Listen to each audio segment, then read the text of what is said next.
Hey, how's it going, guys? Uh, y- I'm the first one to bitch about these YouTube presenters, if you will, these vloggers or whatever, and all they do is hey guys, hey guys, hey, so guys, and every second word is guys. I know I've been on this rant before, but I mean, how many times can you call somebody your audience or whatever, whoever's viewing, guys? I mean, it's not all guys, is it? But I know it's generalization, but I don't know. It's annoying, isn't it? Guys, hey guys, how's it going, guys? Hope you're all doing well, guys. You know, I mean, you don't want to keep hearing the same thing over and over again. Every second word, guys. Hey, you guys. Yeah, Mick. I was watching a video. Anyways, say hi to Seth, Mick, Adrian. How's it going? And I think, let's see, Steve, how are you? Steve Wills, how are you? And again, I will put the link out there if anybody would like to join in a completely open discussion this afternoon, like usual during the afternoon thing here that I do. Um, and if there's any topics that you guys want to discuss, by all means, if I'm educated enough. Just kidding. I'm happy I have my Space Raiders, but saucy barbecue. It's not bad. Not my favorite. I preferred pickled onion, but saucy barbecue's not bad. Anyhow, I was watching this video, and it's a no-brainer for those who seem to think who live in La La Land or whatever else. I'm going to pull the video up here. And, most people haven't got a clue what an EMF detector is. They don't know. Electromagnetic field detector or tri-field detectors, so on and so on. Geiger counter, all sorts of things. I mean, most people know what a Geiger counter is, to basically read radiation levels or harmless levels in the environment, right? And hold on a sec here. Glasgow Dave, how are you, sir? Hello, how you doing? I'm good, Uh, sir. How about you? I just thought I'd come in and say hello. Give me a minute. Turn this TV down. Awesome. Well, it's Yeah. it's nice to have you. It's a first for us here. Well, me, anyways. I haven't had you on before. Yeah. What part of Canada are you in? I'm in Ontario. I'm in just outside Toronto, Ontario. All right. So you're about maybe 4 hours away from the Niagara Falls. No, no, I'm about 40 minutes. Wow. Yeah, 40 Is minutes that from the border. 40, yeah, about 40 minutes from the border. And yeah, it's just down the road from you, really. wow? So I take it you've been there quite a lot then. Niagara Falls, yeah. Oh yeah, I can't tell you how many times I've been there. Just well, you don't have to go through there all the time if you want to cross over into the states, but yeah, there, Niagara Falls, Niagara on the Lake, all that sort of wonderful area. It's nice, but yeah, sad thing is, the sad reality of it's becoming such a trash heap now. You know? Yeah. Well, I mean, say that about a lot of things. It's like Mount Everest. I mean, I watched the documentary about that, and they were saying Yeah. about they put the human waste it's sort of unbelievable and it washes into the river and it's really bad up there and they leave these oxygen tanks and all the other rubbish and it's pretty sad. I mean, it's not right. These I mean I don't want to kind of give people a hard time for having money, but they say when you get people that have got money, they just think they can just treat places whatever do whatever they want with, Absolutely. natural environment. It's Yep. But I mean, seemingly the Buddhist people that live in that part of Nepal, they see the actual mountain as sacred. That mountain is sacred, but Hmm. because of the permits that they pay, it's something like $40,000 just for a permit alone. That's why most people, when they go, they need funding. Yep. Not just the flight and the equipment. You need to spend money on your permits, which are like I don't know if they're 40. I think they're 15, $20,000 Expensive. that Yeah. they Yeah. Exactly. that's a big economy, and then there's the tourists that go there, and for that period of time, it's only a small. I think it's the climbing season for Everest is 2 months, something like Hmm. that. Yeah. Before it becomes too harsh. Yeah, because they Too can only harsh. climb it times of the year. Have you But yeah, been to Have you been to Niagara Falls? no, I've never been outside. Well, I've been to Europe, but I've never been to Canada or anything like that. But I've Oh, okay. seen documentaries of it. I mean, it's actually three falls in the one. It's not just one fall. People think it's just one waterfall. It's actually three because you have the horseshoe, the You bridal got the veil falls, horseshoe. Yep. the bridal veil falls, and then you have the American falls. Exactly, right? Yeah, people don't realize that. I mean, then they see Niagara Falls, they just see the one fall, right? I mean, they don't the American Falls is pretty much Horseshoe Falls, right? Yeah, It's pretty much it's because it's on their side of the border. The like the main attraction, if you will, is on the Canadian, but it splits Canada with New York State, yeah. pretty Well, the thing much. about that, like the border goes right up the Niagara River. So if you're standing on the Canadian side looking at the Horseshoe Falls, the border's just about 20, 30 feet in front of you. Yeah, and you can see it perfect. So, Well, on the Canadian side, you see the falls perfectly, right? On the yeah. American side, you don't really see too much at all, unfortunately. Well, you have to walk right because it was like I don't know if you know the guy. The kid's called Action Kid. Okay. He did that, and he went both sides. He went one day, he did the American side, then he did the next day, I think he done the Canadian side. Yeah. But when he did the American side, he came right round from. There's two cities of Niagara Falls. There's one in Canada, one in New York State. Hmm. And when you come round the American side, you have to go over the onto a thing called Goat Island, Yep. Goat Island. Yep. and go into Goat Island, and you can walk down there, and the Bridal Veil Falls actually runs in between, In it's like a between river that that. Yep. yeah, and Goat then you go Island's into pretty nice. Goat yeah, Island's pretty and nice. It's not a bad little you area. you can actually go into see the actual Horseshoe Falls from that, but you don't really see it as much. You don't get the angle. You are right. You don't get the angle that Canada gets the angle of the whole Hmm. thing though. Hmm. I think America. you can see the Horseshoe Falls from the Goat Island, but you can tell it's not the same. Yeah. You know, I you're mean, not out too far. no. I mean, you can go. I think most of the tours, if you will, the boat tours are on the American side. So you can go on the boat, and I mean they have one on the Canadian side as well. But a lot of them are run by from the American side, and they go right into the fall area, right to the base of the falls, and then turn around. So you get a good view that way as well. But yeah, if you're just standing there, position wise, yeah, you're not going to get a better view of the falls than on the Canadian side for sure. Thought You you were know. going to say that the actual boat trips are run by the mob. I just Well, I mean, I'll be honest. Like Niagara Falls, New York. So when you cross over, it's not the safest place. It's unfortunately it's pretty run down. It's had a lot of problems with crime for several years. They're trying to clean it up, but yeah, it's you don't want to be on that side at in certain periods of the day or night or whatever. You just got to watch yourself when you're over there.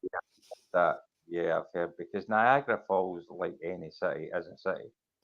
So you're going to have housing projects, you're going to have Mhm. good, you're going to have bad, and they have the Second Amendment. So Yep. there's going to be a lot of loose guns hanging around, and whereas I think there's a lot of restrictions in Canada with guns, is there not?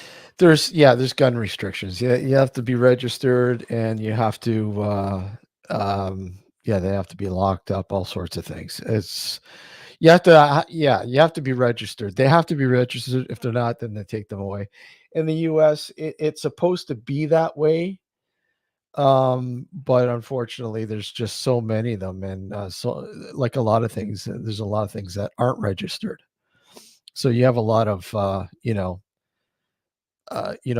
kamikaze guns and whatnot. And it's like, hey, where did this stuff come from? And they made it over from the American side. No, you're kidding. A lot of them, like they've really cracked down on that. But like a lot of things that are contraband, there's just it's really hard. I always get that feeling that Canadians are. I remember, I'm not a big fan of Michael Moore. I don't really like the extreme left or the extreme right, but I remember Michael Moore saying, "Yeah, Canadians are kind of they're different from the rest of it." It's like was it a comedian that says, "I've got really loud and obnoxious neighbours. Now I know how Canada feels." Well, it's funny. I've been throughout the states. I've been there several times. Um, and yeah, I guess a lot of the stereotypes kind of I can understand, but for the most part, uh, most people will say, well, Canadians are like reserved, polite, say thank you, whatever. You got all those kind of stereotypical sort of aspects with Canadians, but I'll tell you, it's in many parts, it's the total opposite. Many Canadians are quite rude, very rude and obnoxious. In fact, when they go, it's almost like entitlement, if you will. And I've gone down to like say restaurants in the U.S. and the service has been just amazing. Like they're very polite and kind and uh, you know ready to please. I get it because they don't make a lot of money, but they want tips. You get the better service, the more tips you're going to get, sort of thing. And a lot of them live on that kind of money. Where here, it's like yeah, they live on the tips, but a lot of the people they don't want to work. They don't want to do the job. And if you don't tip properly, even the service is like horrendous. They're rude to you in some cases. It's just I don't know. I find that you know, don't get me wrong, because I mean, like, say the East Coast, for instance, of Canada. A lot of the East Coast, the PEI and Brunswick and Newfoundland and places like that are like they will open their doors to you and help you out, bend over backwards to help you out. I mean, a lot of people saw that during 9/11 when a lot of the planes were diverted to places in the East Coast in Newfoundland and stuff like that. And these people were opening up their houses for these Americans to stay. Well, they were stuck. They had nowhere to go. Feeding them, giving them food and shelter and blah blah blah. That's exactly the way it is like that, like there. Um, but when you get into Ontario, uh, Quebec is a different, it's like a totally different environment, right? Yeah, I It's know. I was it's a lot like Europe. It's a lot like Europe in Quebec. yeah, They I know. yeah, but Ontario is again very different from the rest of the country because Ontario, it receives the largest amount of immigration, if you will. So a lot of Ontario now, I mean, is populated with a lot of different migration countries, and it's kind of clashing in some areas now. It's like how it was in the UK when they started experiencing huge amounts of migration from say India and places like that and whatever else, and people were like, wow, this is like a culture shock. And it's like that in Canada. And it's in some areas it's gotten quite I don't know, bad, you know.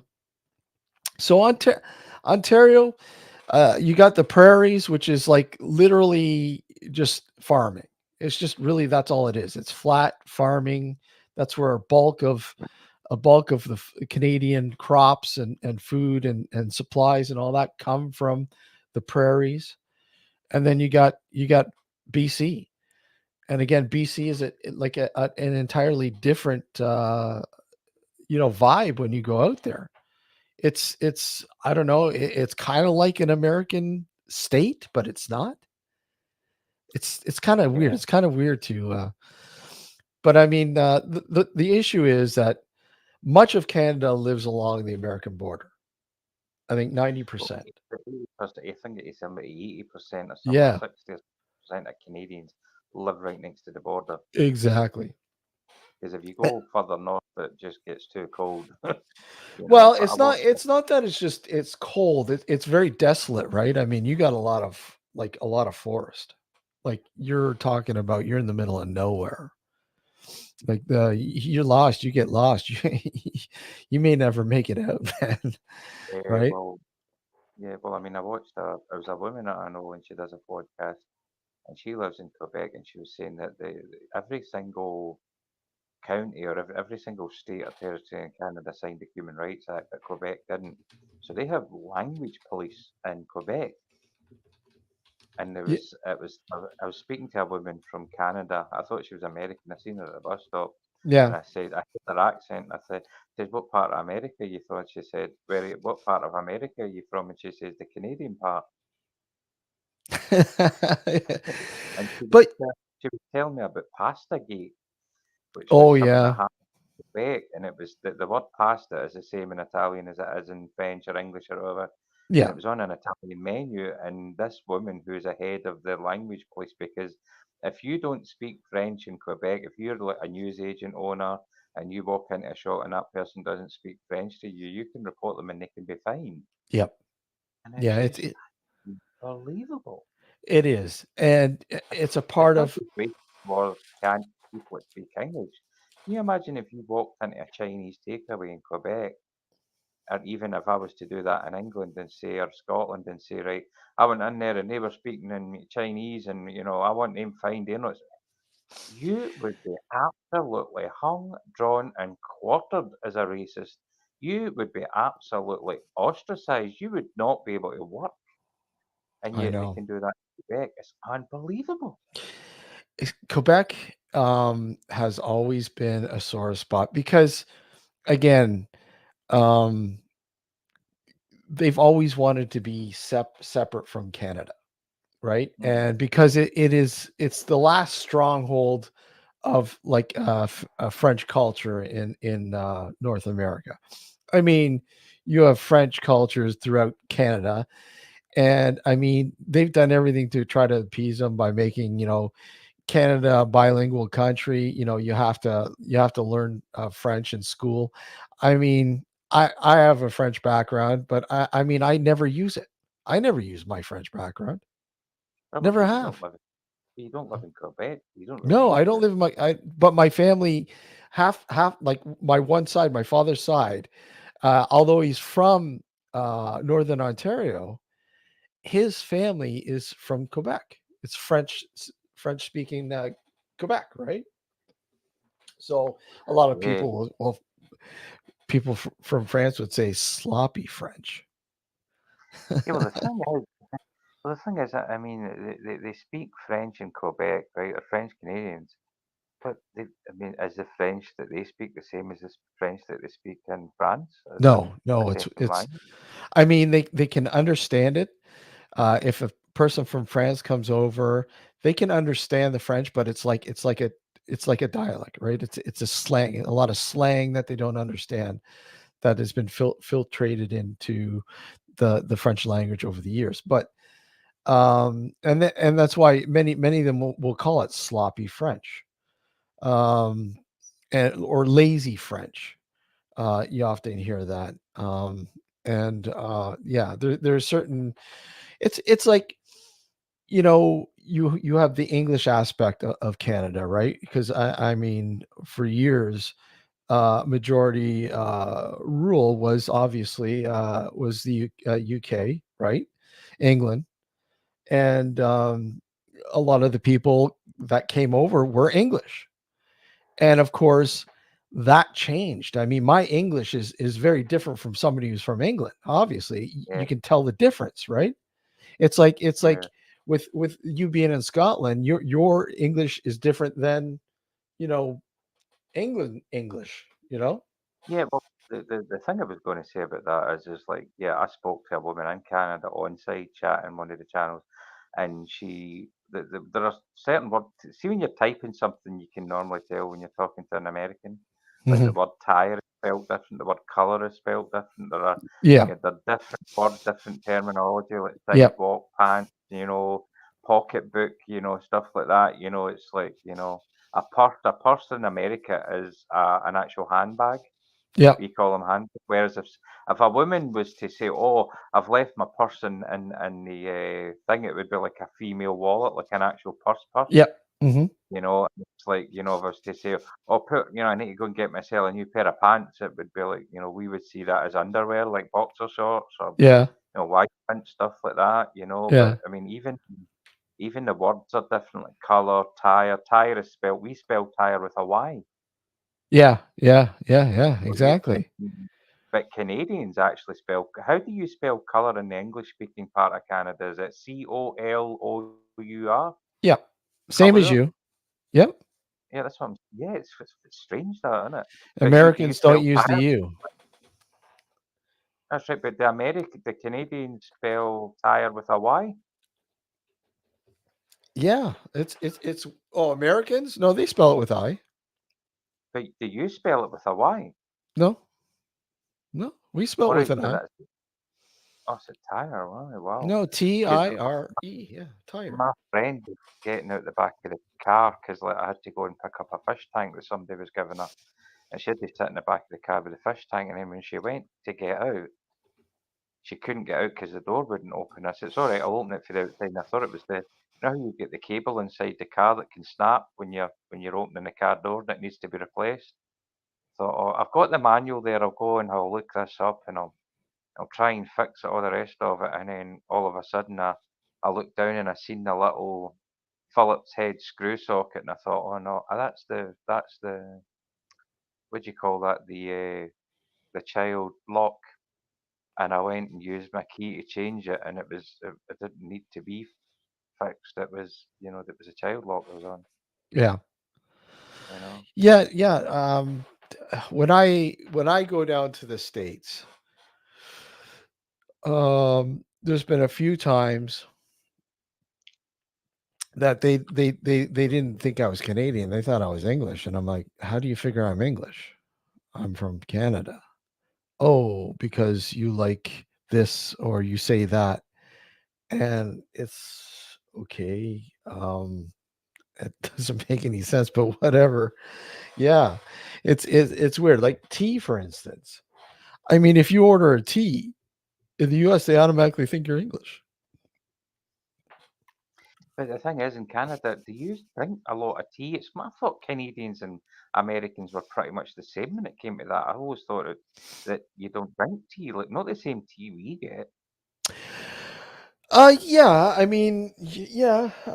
Again, okay, so history-wise, when you look at the northeast of the US, the northeast of the US, so we're talking, say, Boston, New York,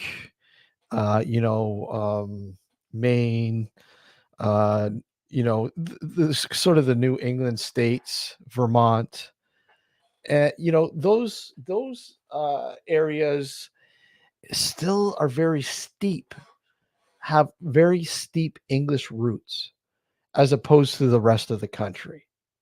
The rest of the country is just like literally, um, they do have English roots, but they're not as open and present as say if you go into like say New York or especially Boston. If you go into like Boston has a very English sort of Irish, their English Irish roots are very steep, very steep. I would find that very disturbing because Boston is I mean, Boston has a massive Irish community, and Ireland and England, they don't get along with I each know, other. I know, but You believe know it that? but believe it or not, like I mean, when you okay, so yeah, well, they have a huge, but they also have a huge Italian culture there as well, very Mm, huge. But when you go outside into the surrounding areas, like everyone knows Salem, Massachusetts. Salem is hugely English influenced, very mm. very English influenced. Maine, Well, Vermont. I mean, when you go to when you look at the history and the buildings and stuff like that are very influenced by English history. And again, yeah. a lot of that is because, well, okay, we all know that's where the revolt started, but Mm, you had a lot of people who were considered loyalists in the yeah. U.S. that were loyal to the crown, and a Hmm. lot of them were booted out of the U.S. and came here to Canada and settled in mostly in Ontario and in some of the Atlantic provinces. So I mean, you still have huge English influence. Ontario is a little different. Like I said, you do see it, but like when you go into a city like Toronto unfortunately had a lot of damage, a lot of fires, a massive fire, so a lot of its history was destroyed. I Yeah. mean, you still do see some of that history, but not as say if you were to go to say Montreal or Quebec City. If you go to Montreal, Uh-huh. Quebec City, like old Montreal, it looks like you're in Europe. Yeah. You Well, feel I you mean, the thing about that is, what's your first name? Is it Jim or Will? sorry, Your first name, is it Dan or Will? Steve. Steve. Well, I Yeah. mean, yeah. But the thing about European, I mean, is it British, English European, or is it French European? I mean, the thing about, there is differences within the architecture. I mean, if you're going back to like, government buildings that were built, like in the, 18th, the end of the kind of, was it your 18th century or no, the 1800s, 1890 places like, yeah, you're definitely going to get a European architecture. Yep. But then again, when you look at America and you look at New York, you go to places like Fifth Avenue. I'm not talking about the new modern skyscraper. I'm talking about like the 1910s and 1920 buildings, the turn of the 19th century, or even, you've got a lot of people who had been in America for hundreds of years. They're generational families that became architects, stonemasons who built. the old, really old. Like, I mean, the Empire State Building. I watched a documentary about the Empire State Building. Fantastic documentary.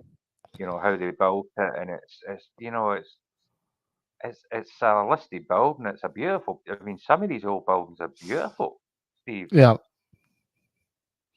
yeah. You know. I mean, it's again, it's very, very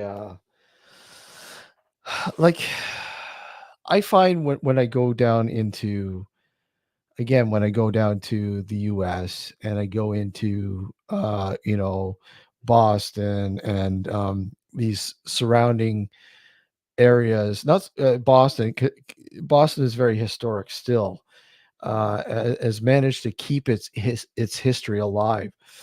And when you walk through these places, even in the beginning, they might have been Irish or English, but now have been taken over by, say, like I said, an influx of Italians. When the Italians started to come in, there's a huge Italian presence in what might have been an English area in the beginning, or what might have been an Irish area in the beginning.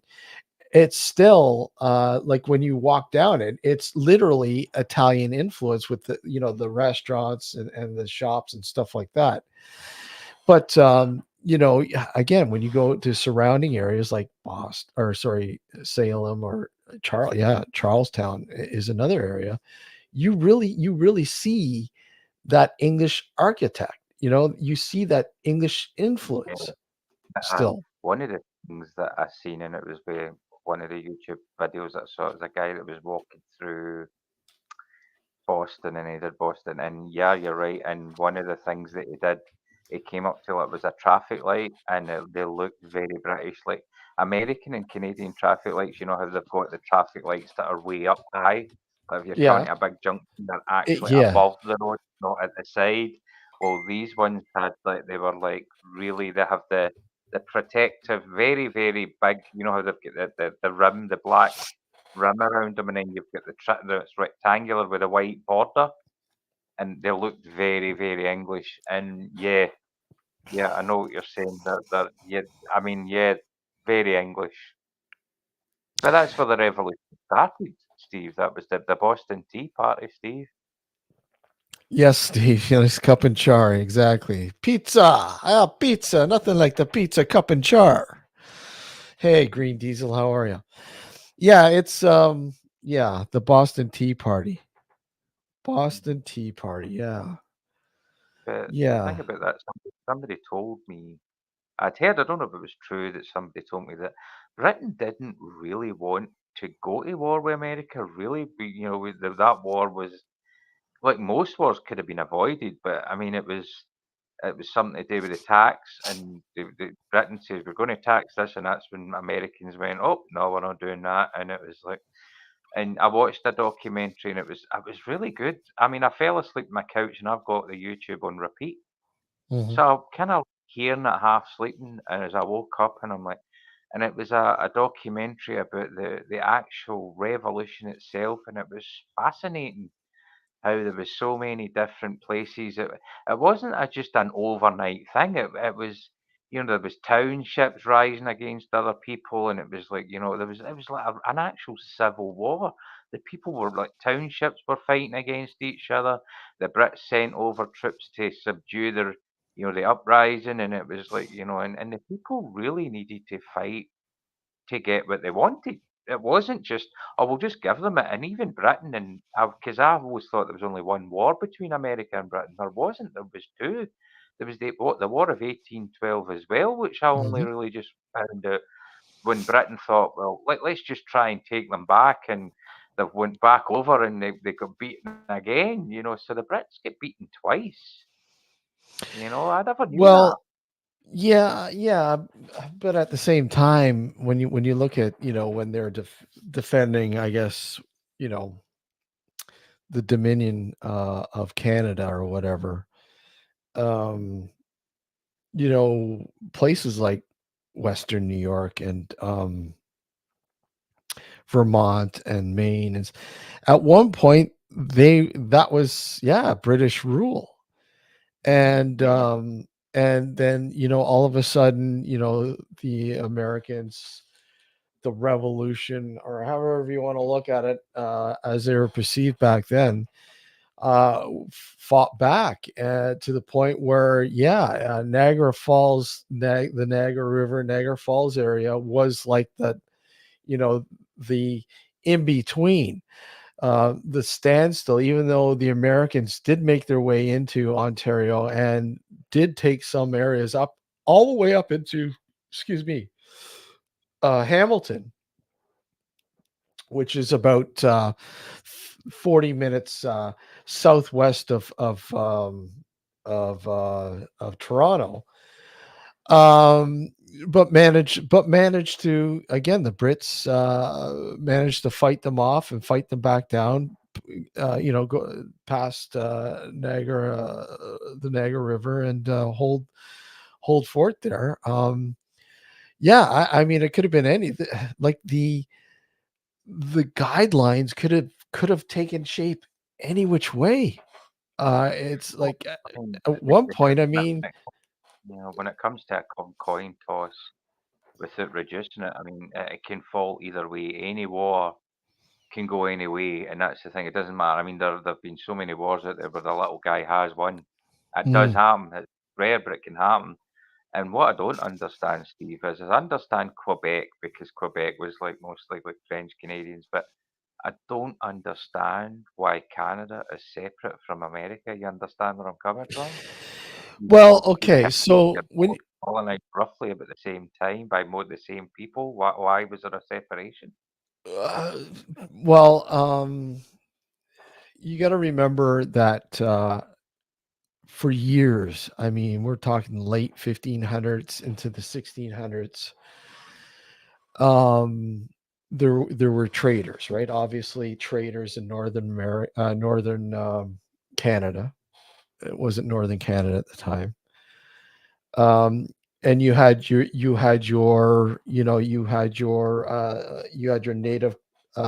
native tribes that basically ruled these areas. And there was no, hey Matt, there was no line in between, right? There was no line in between. The two, I mean, it was open. There was actually no border, Mhm. right? And then that trading became larger and larger. I mean, the Hudson's Bay Company, for instance. Yeah.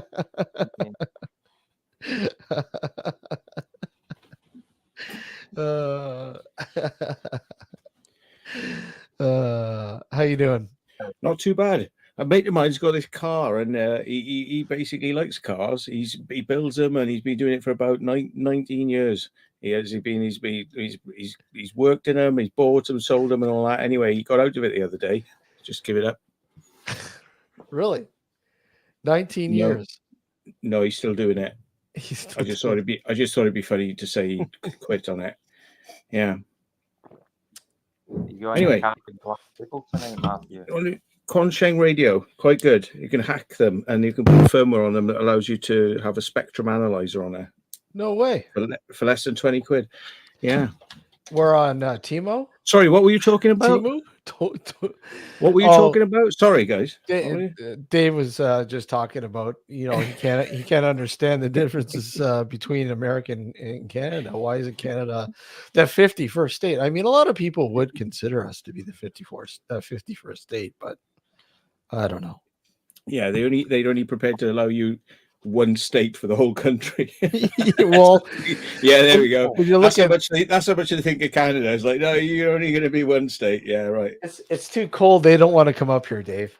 Yeah. Well, actually, I watched it was a thing I watched because I thought polar bears were only really up at kind of like Yellowknife, the Yukon, and I watched a program and seemingly they actually go as far south as Hudson Bay. I never knew that. I really never knew that, and it was like this place, and I think it's called Churchill Yep, near Churchill. and it's like there's this place, and they've actually got polar bear cops that go about with shotguns to try and scare the polar bears away from the general. If I was living in a place where I needed cops with shotguns to scare away the polar bears, which could possibly eat me, I think it would be time to move to a safer environment, Steve. Well, it just happens that we have a polar bear expert coming here. Hold on a sec here. We can ask for his opinion on that and their sort of breeding ground. And here we go. The polar bear expert, Way A Joe, Way A Man Joe. Hi, Joe. Hello, Steve. Hi, How you Mark. doing? His I think pronouns are man and way and a. Yeah. not him or his. Yeah. Yeah. So we understand that you're a polar bear expert, Joe. Polar bear expert. Yeah. No. I do anything that drops the knickers. Sorry? I do anything that drops the knickers. Yeah. Yeah, here's the thing. I don't know if you've seen us doing it. I bought that. Ranger 2C. He would go up to a woman. He goes like, "Would you like a polo?" And she goes, "No, why?" He goes, "Because I want to see you bare." Yeah. Nice one, Matt. Joe, I understand they hack those and use those as porn cams. I haven't tried to do it yet. Is that a Wi-Fi cam? Aye, Oh, you got to watch those I know. because they watch you. Definitely. It's not going in the bedroom department, believe me. Not going to go You're in the not, bedroom. Joe, you're not painting a very nice picture, Joe. I'm not being a what? You're not You're not painting a nice painting a- picture. All right. No, I'll just stencil it instead. Stencil it. What you should do, Joe, is get yourself an Etch-a-Sketch, but do not try and operate it with Etch a an sketch. alcohol. No, that's going back in the day. but No, he don't needs to operate it with- get himself an exorcist, not an exorcist. Next. remove all the spirits from his house, so you don't drink them. Matthew, I always Make sure thought the it was whiskey you that- comes first. I always thought it was you that was demon possessed, Matthew. But then here we go. Yeah, I am. You might still be demon possessed. We don't know. The jury's still out. Yeah. Hold on a sec here. This is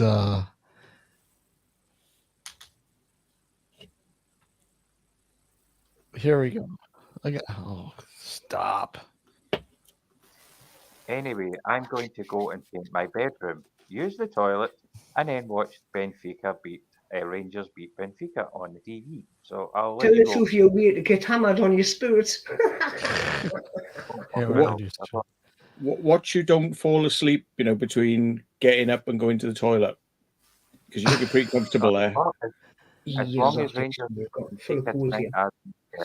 That's all I care about is Rangers beating Benfica. Don't care. As long as I don't sleep through it. Anyway, I need to go. So All right, thank Dave. you for letting me go, and thank you for the discussion about polar bears. Joe, please get yourself exercise. Matthew, you as well. Bye. Take care, Bye. Dave. See No ya. problem, mate. We'll catch you later. You've got your glasses on. Like Yes, Green Diesel. I have some EVPs if you want me to play some in a bit. Sure, I you can play some believe EVPs. that, but I love you. Just pointed out the obvious. Oh, it was obvious. That's too obvious. You can see yourself because there's a bloody screen right there, and your ugly mug's on it. Like this is me. I'm talking about. Myself. Oh, it was looks, too obvious, that much. I can't do that. I can't just lie there. I honestly, I would fall asleep for sure.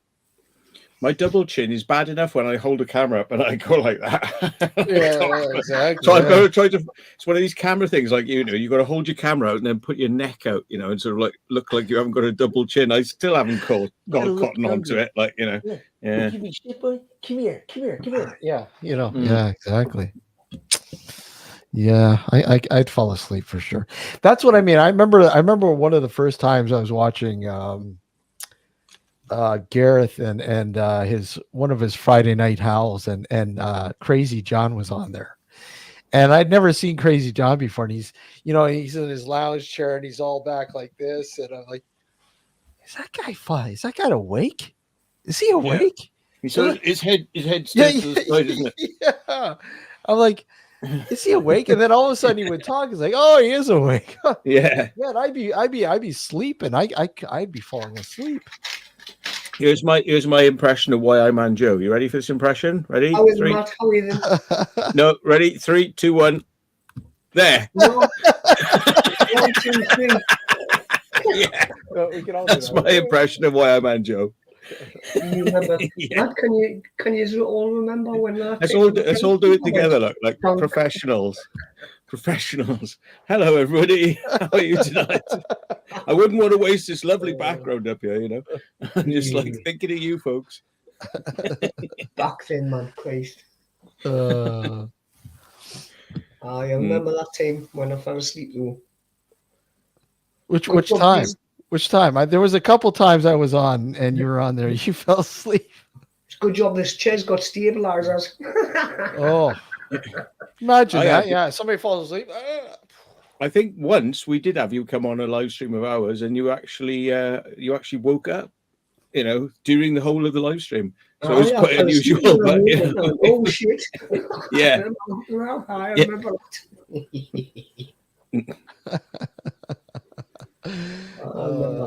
Very well. You gotta love it. No, I was being sarcastic because good old Glasgow Dave. Sorry, I'm going to rip you one now. Came onto a show the other night, and he just came on and just totally turned sideways on the conversation with something nobody had been talking about, and he was just like off on one. And it was like, and yes, we're on to that then. Okay. Yeah. Right. Yeah. That's why I did my sarcastic bit at the beginning. I thought I'll get him back. Yeah. Matt, Yeah, I was in shock. I put the link out, and then all of a sudden, poof, and I go to check, and it's Glasgow Dave. He's never come on before. This is a first. So I didn't know how to take it. I think I've seen him a couple times. Was it on with you, Matt? Was it on with you maybe? Mm-hmm. On one of your open things there, and I think it might have been yours. And it's like, okay, was he corked, or what? Has he ever been corked on it before? I'm going to Wikipedia. Has Glasgow Dave ever been corked? Like feeling pretty good after a few. Our survey says No. not conclusive. No. Yeah. Not conclusive. Well, that's a good answer. Oh God! But I mean, it's like he was like this. Lose his spirits, mind. There was another guy. I don't know who it was, and he was literally the whole time he was like. And you could see the goober on his shirt, right? Oh no! You know, I'm like, oh, he's toast. And the guy, like, I was watching the, obviously not the live, but the the rebroadcast, whatever. And you zip through and you just see him like sort of just moving around like slowly, right? And then all of a sudden he wakes up. And this long stream of goober. God. That's like a classic YouTube moment that should be uploaded. That's what TikTok was invented for. Moments like that. But yeah, that's about it though. TikTok and Instagram were made for them kind of moments. But it's like falling asleep at a party. Same shit. You're asking to get in shit. You know, if you fall asleep in front of people, of course they're going to do shit. Yeah. I can handle it if anybody gives me shit. Gives you shit? Oh, when people do not give me shit, I can handle it. I just tend to fuck right off. That's the second sort of, was it... thing in the Bible is like, first God created the universe and made light. Second, if you don't like it, you can all fuck off. Yeah. Right? Yeah. Yeah, but over the years, you learn to get tougher on YouTube. You know what I mean? You do. Yeah, they're but tough. if you show emotion, then you get the trolls who try winding you up. Oh yeah, Because that's Yeah. all they want is to see you get. they want to see you wound up. Exactly. Yeah. Basically, they want a reaction out of you. Oh yeah. Oh, I don't mind giving reactions. It's like, but I think people think that I'm like going absolutely steam coming up my ears, but I can do a good rant, but the emotions don't actually get that high, really. Mm. Oh, I love a good rant, me. I love a good rant. It's like when you're in school and the school bully is bullying you and trying to get you worked up, right? And you're like, you won't have anything out, won't have any of it, and just go on your merry way, and then they get bored. Trolls, same thing, just when they know how to push your buttons, they'll push them. They'll push them. Yeah. Like here's the thing, Joe, you're pegging yourself. You know that, Joe, with the links. Oh, I love me links, me. Well, see, there's the entry point. Entry point. Yeah, there's the entry point. That's how the trolls will get to you, with the links. They can go and fuck right off. Leave my family alone on here. I love the people I love, and that's the main thing. If you just want to be an arsehole and lurk about and cause trouble, go and fuck right off. Yeah. That's the way it is.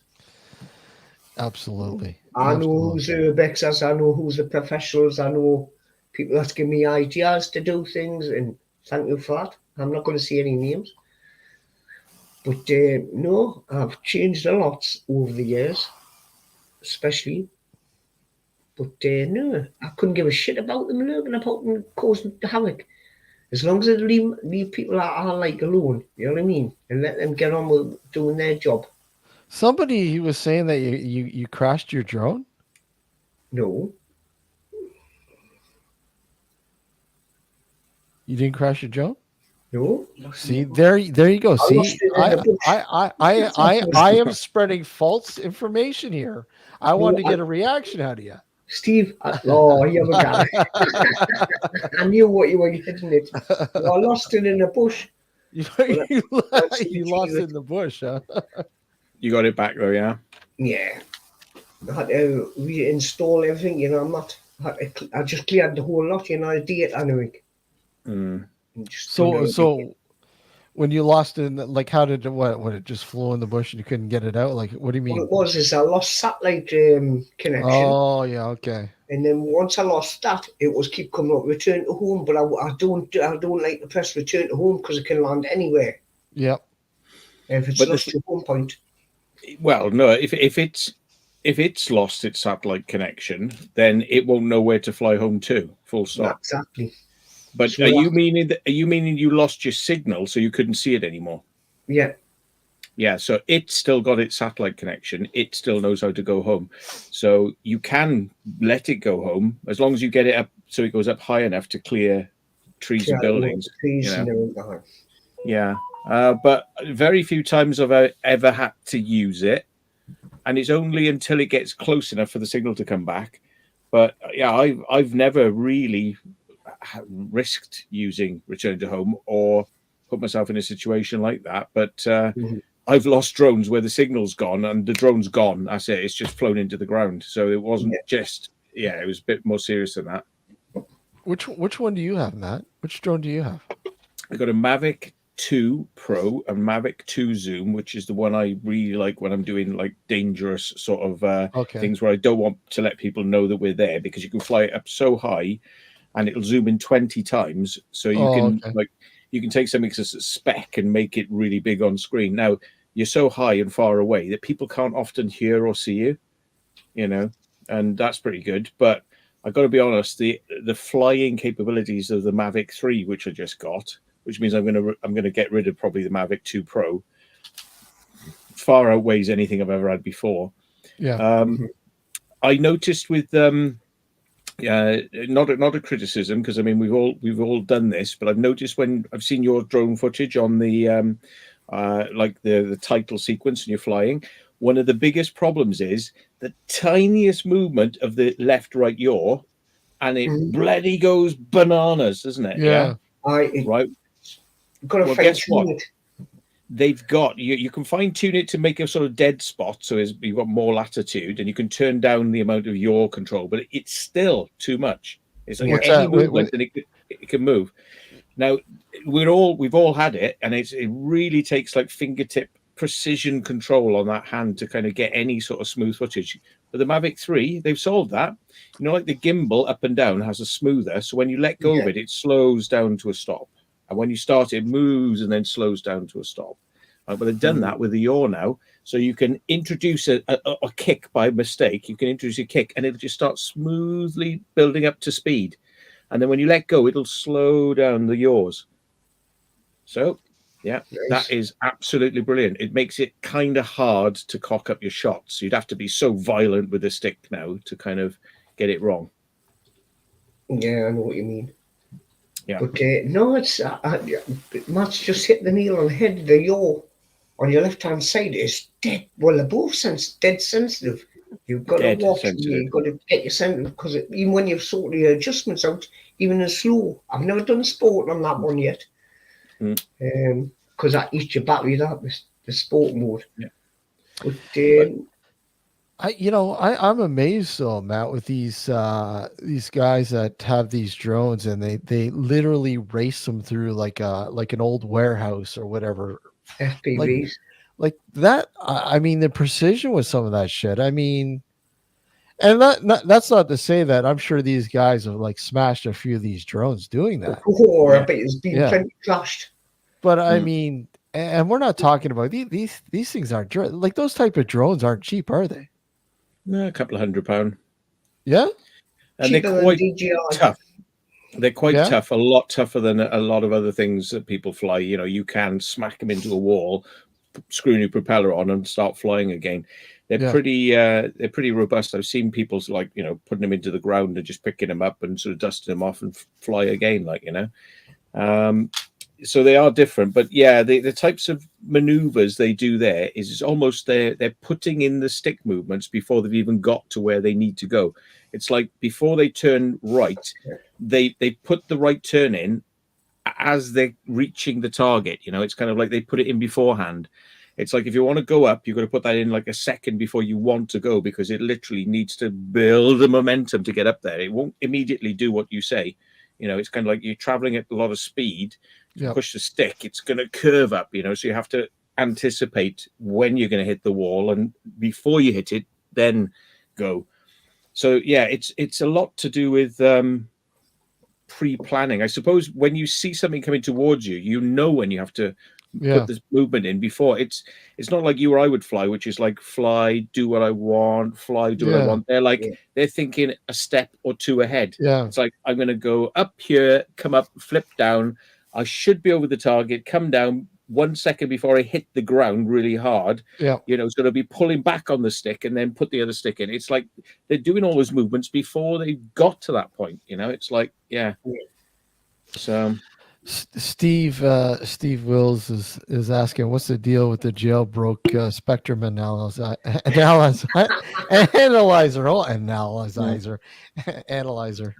Well, I got a lot of radios. I mean, I've used them over the years, and these things, UV5Rs, these are like 20 quid radios. You could get a long antenna for it. And then they got these ones out now, which is basically the same as this, but it's got a better screen. So somebody's hacked it, so they can they run firmware that scans through the frequencies, and it shows you a spectrum of who's transmitting to the left and the right of you, and it'll lock on. And if you press transmit, you transmit automatically on that frequency. And I've got one of them and all that. Yeah. I've got that. I've got the two UV. Interesting. Where did you grab it from? To get maximum value for money, I got it from AliExpress. Wow. Yeah. Hey. And it comes like that? It's already been hacked? Or no. you have to hack it? You get the £5, £10 USB cable, and then you just send the firmware into it, and then it's a whole new radio, with a lot more features and and functionalities, but it behaves as a normal radio when you use it. But if you press a special command sequence, it goes into the spectrum mode and various other things. There's even a DTMF CTCSS decoder, which are these like subliminal codes that are like there in the background of the audio, which open the squelch so people can hear you. So if you want privacy, you can use a code, and your friend can use a code. Now it means that their radios will only open if you're transmitting, because you've got the code. Now anyone can listen to what you're saying, you know, on that frequency, but it only activates the radios of the people that you want to speak to. So if anyone tries to transmit to you, nobody hears it. It just doesn't open the radio. Yeah. But this thing's got a scanner on it. So if you've heard somebody talking, it says, well, this is the code they're using. So you then program that into the radio, and then when you transmit, then everyone hears you. It opens their radio. So that pisses some people off, I'm sure. But you know, yeah. So you still, well, obviously you'll be still using Chirp then, Matt. Chirp is great. It's this like free software that somebody designed, so you can take all the frequencies from one radio and just copy them into another radio of a different type. You know, there's ways to copy and paste. So if you spend the time to, you know, doing radio via the front panel, it's going to take you forever putting in all the alphanumeric characters to say what that channel is and all that. And what you can do with Chirp is I can say, right, I want marine band on my radio. So you just copy and paste the marine band onto your radio, and you go, oh, from these channels, from this channel to this channel, I want American radio frequencies, chunk. So I'll put that, and then from these channels to this channel, I want a bit of this, chunk. Then you change the names so they mean a bit more to you, and then you say program, and within like 2 seconds, it's programmed the radio with all those frequencies, and you can get 5 radios and just go 1, 2, 3, 4, 5. So you know that when you're on that channel, every radio you own is on that channel, and it's got the display telling you what that channel is and whatnot. So yeah, it's either that or you just sit there all day programming the frequencies in, which is hard. Which is a nightmare. But that's that's cool. I like that that it's not hard. So it's obviously not too hard to hack then and reprogram it, sort of thing. The new ones, these little Quanshangs, which you got the thing, they got a much better mic on them as well. The UV5R was always reported as being very quiet, so you had to hold it close and shout into it. Now this has got a more normal mic on it, so yeah. Well, I've got it. I've got 2 of these. I've got the 2 separate little mics for them. You plug in your side, Matt? Yeah. I've got 2 of these. I've got earpieces and everything. We're going to compare mics here now. Microphones. Right. Sometimes it's handy, sometimes not. I got some of these like police/private mobile radios as well.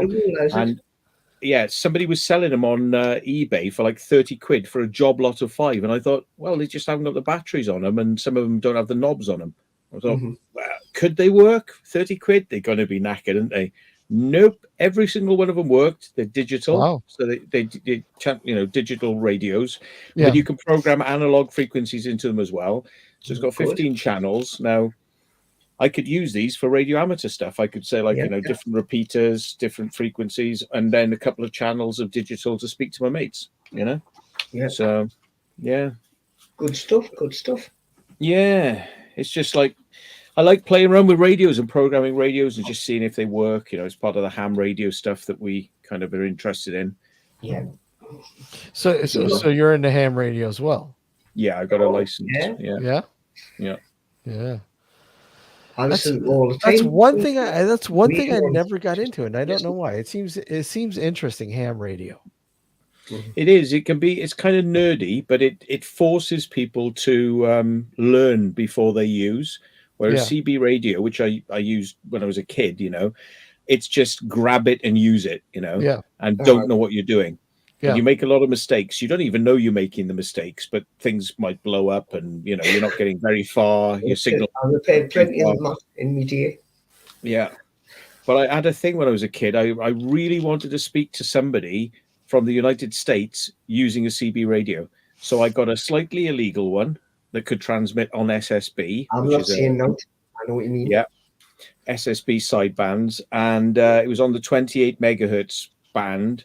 And I went up the mountain in a car with a mag mount on the roof and tried to make contact. And eventually, I spoke to somebody in the United States. Oh, wow, And then that's cool. I got bored of it then because I achieved my goal. I was like, well, Yeah, you know, I did it. One Yeah. full copy. yeah. 119 used to be the trucker channel, but the youngins came along and spoiled it all and for everybody. Not too many youngins on it. What are you looking for, aliens, Joe? No. The first copy I had is when I lived in Wall's End. Yeah. Was to the Pennines, and there was a group of people camping, and I got a copy on this CB radio there. Then we're using the Harvard handhelds then, and they got me. But this was like 3 o'clock in the morning. Mhm. So I used to stay awake, and I obviously switched me boots on, which means I had a power amplifier, and I was only pushing about 50 watts out. Got them no bother. Pennines, from Wales End, there's kind of a score as well. Melgar would be better, like you see it, but used to hear a lot of them. It's funny because I really didn't know much about what I was doing. I just knew that you connect the antenna, you connect the battery, mic, you go for it. That's it.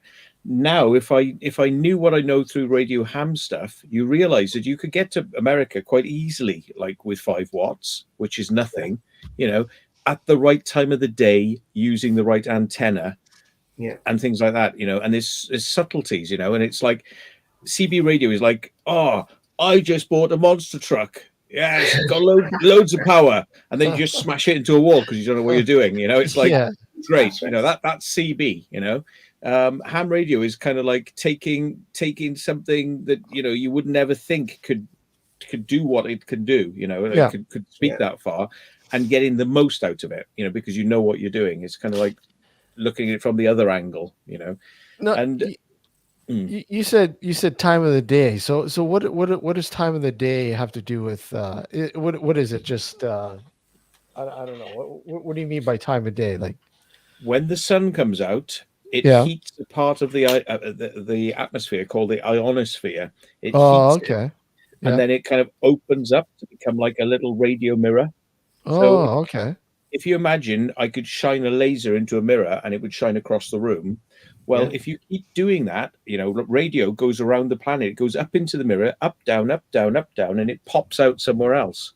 Oh, wow. So it can go around the curve of the Earth. So if you catch the right times of the day, and again, this is something I never knew when I was into CBs, it's like there are certain frequencies that work at certain times of the day. There's no point trying at the wrong time of the day. You might get lucky, but you change frequencies based on the time of the day. So you're hunting through the frequencies, which you need different aerials, different radios that can go on those frequencies, because some radios only go on a very narrow band. So you need one that can go all the way up and all the way down through everything. And you learn about it, and there are charts out there. And I'd never not even with a ham radio, that I learned the stuff there, and they just tell you it. But I actually saw for marine people, they actually produce a chart, and it actually shows you a graph of the best times of the day and how far you can speak and on what frequency. And it's amazing because some parts of the day go up and then drop off, and then out of it they come back again. So there's certain times of the day when you're just wasting your time. You could be calling Mayday till you blew in the face. Nobody's ever going to hear you. If you switch down to 2 bands or 3 bands, they'd hear you.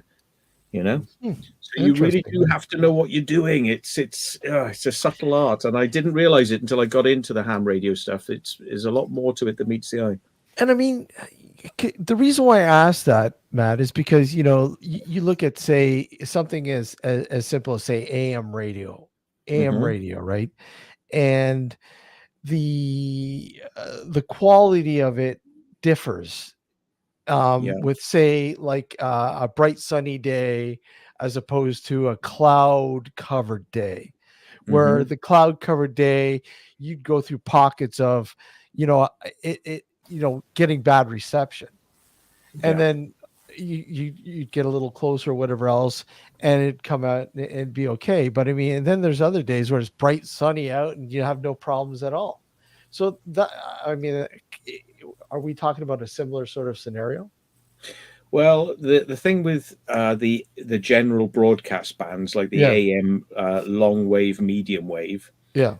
they are generally more reliable, but you have to pump a hell of a lot of power in to get your signal to go a long distance, Yeah. which most people don't have. You're talking like megawatts of power, Yeah. like millions of watts, Yeah. you know. And then you get into the shortwave band, which is more affected by the ionospheric changes, and that is.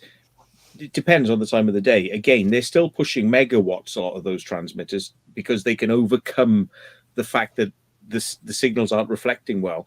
But somebody on very low power using the ionosphere well could Yeah. go as far as a massive megawatt transmitter, you know, like in Singapore.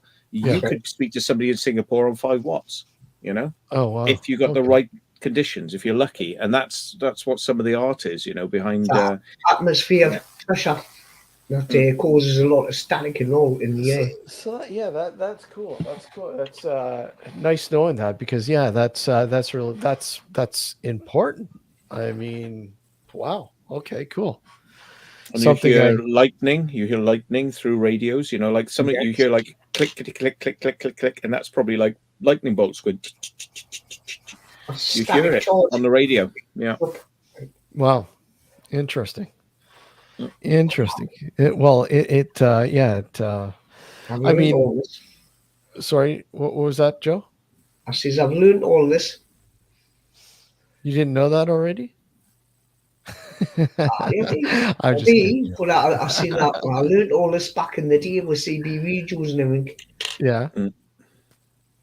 TriStar 777. I had one of them. Yeah, everybody remembers CB radios. You know, they were the big thing in the 70s.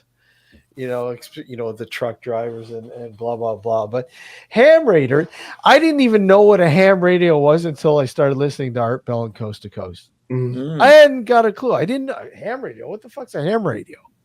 Mm. And then he talked about it, and it's like, oh, that's interesting.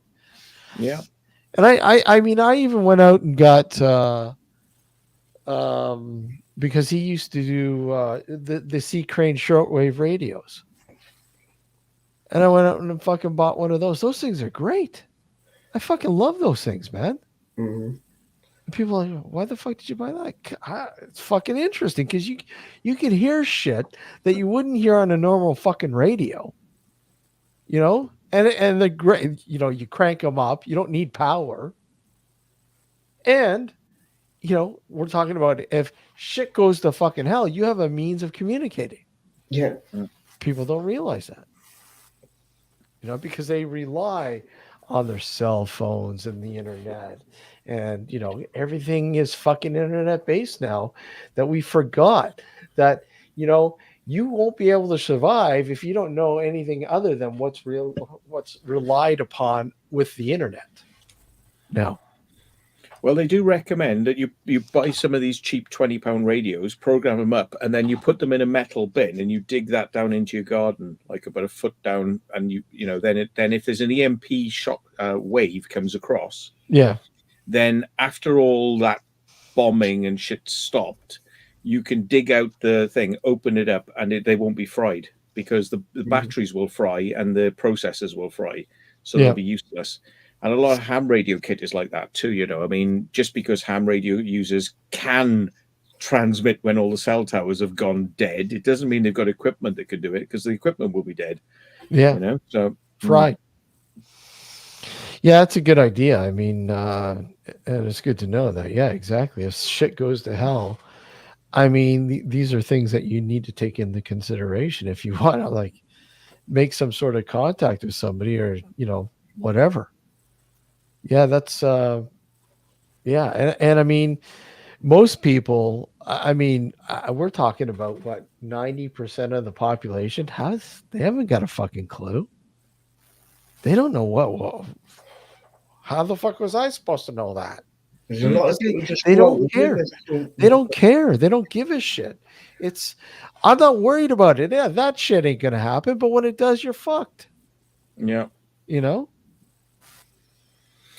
Yeah, I mean, I'm just fascinated by radio, and I've spoken to people in a lot of countries. I have never spoken to anybody in Australia, but I've spoken to people in the Middle East, and you could speak to Russians every night. Sort of like Russians and Americans are there, but there's usually a lot of people trying to go back to them. So it depends how hard you want to try, but there's all sorts of methods you can use. Like if you really want to go the old boring fashioned way, you can get massive distances is Morse code, CW.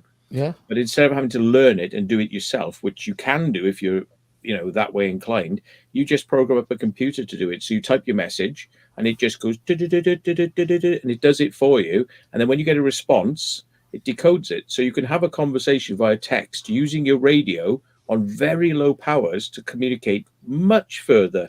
Like I probably could speak to somebody in Australia, with CW if I could be asked, but it's I'm a bit more like the sort of like quick communication, speak to somebody and then move on. But yeah, there's all sorts of like a lot of people. Yeah, I like slow scan television. There we are, because I'm a big YouTube guy. Yeah. I used to take a picture and then put my text on it of my call sign, and then I would send that out, and you could tell the types of tones, like that's the basic light dark fax machine sort of quality, but with color as well, and people would pick it up, and then what they do is they email you the picture of how they managed to get your reception, whether it was all nice and straight or whether the colors were off, and they send it to you, and they say, like, this is what I received, and I live in this country. I received your picture sent through the airwaves. Great. Yeah. I've seen that. Fried like bacon. Yeah. Yeah. Fried like them was good old days, man. Yeah, Still really like made it, it pork. obviously, I done Morse code even when I was in the Royal Air Force in the Air Cadets. I studied all that stuff anyway before I'd done this.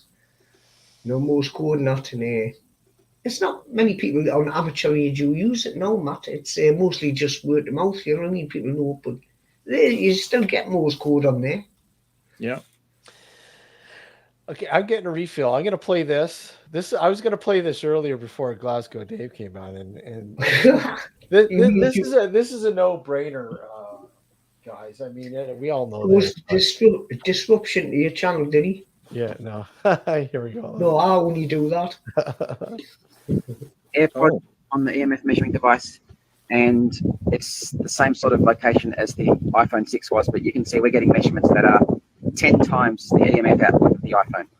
AirPods, they're emitting about 3,000 or 4,000 millivolts per meter EMF, and they do this all the time, whether they're connected to the phone or not. But as you can see, when I put them back in the box, this will drop right back down to the background levels. Oh, actually, I've got to shut the lid. Now this will drop right back down to background levels. See all that frequency jumping about there. It'll take a while because this is an averaging meter, so it takes the average and averages it out. But that's just dropping now, right back to background levels. There we go, we're down to background. Background here is about 40 to 70. If you're in the city, it could be background of 200 or 300. Okay, if I open those, they'll start transmitting because they're trying to sync to the iPhone. Then if I pull one out, which is actually very hard one-handed, this is what they do when they're up against your ear. It just goes to show you, Matt.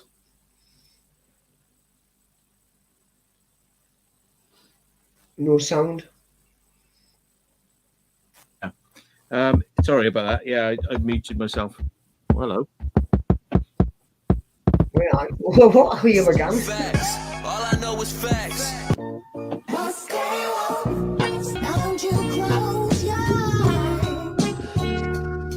Welcome to Facts.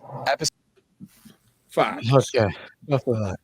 Facts, where we don't give a fuck about facts. The guy behind the documentary Frankenskies. He's a big fucking chemtrail dude, man.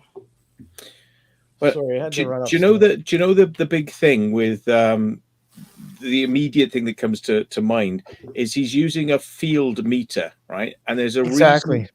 There's a reason they call it fields. Yeah, field meter. It doesn't mean you use it out in the field. Well, it can, but it means it's picking up a field. So in order to know that field, how strong it is, you have to know the distance you are from it and multiply that by the strength you're receiving by the meter in order Yeah. to give you an actual figure of how strong something is. Yeah. Well, he's putting his Bluetooth things right next to it. It is designed probably for standing 100 meters away from a transmitter. Well, that's basically what it's made for. So he's right next to it. Exactly. No, So I know. it's like me screaming into a microphone, you know, like of course it's gonna register a hell of a lot of stuff. He's probably not using the meter correctly, because I can guarantee you what he said there. Think about it, makes common sense. He said these earbuds are putting out more power than an iPhone. Well, look at this. Here, look. But the iPhone could transmit to a microwave tower 20 miles away. Exactly. Yeah. And your Bluetooth can only go about 20 meters. Here's a basic one on the phone, which I don't highly recommend, but I mean it does give you readings. I mean, look, you know, of course, when you get close to the mic, it's going to go nuts because it's live. It's live. It's electrical, right? You know, you go up to the headphones, say, "Oh my God, look at! I'm going to get fucking brain damage."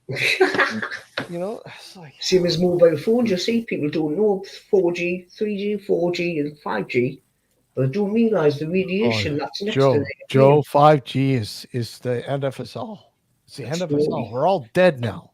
There's a reason they brought out Bluetooth, right? To dispel the conspiracy, right? They didn't bring it out because they wanted you to be irradiating your brain 24/7. Yeah, they brought them out so that it would be less harmful for you to use it all day long. Yeah. Whereas some people talk on their phone all day long. They said, well, use these, it'll be safer because it's a lot less power. Okay. Obviously, that memo didn't get to that particular YouTuber.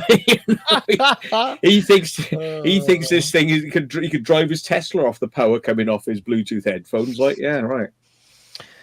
Yeah, but I mean, I do get like Matt, and you know, I hate to burst people's bubbles with fucking, you know, ghost hunting, paranormal investigation, whatever, and people putting one of those EMF meters right beside a fucking a mic or a puck or novulus or whatever else.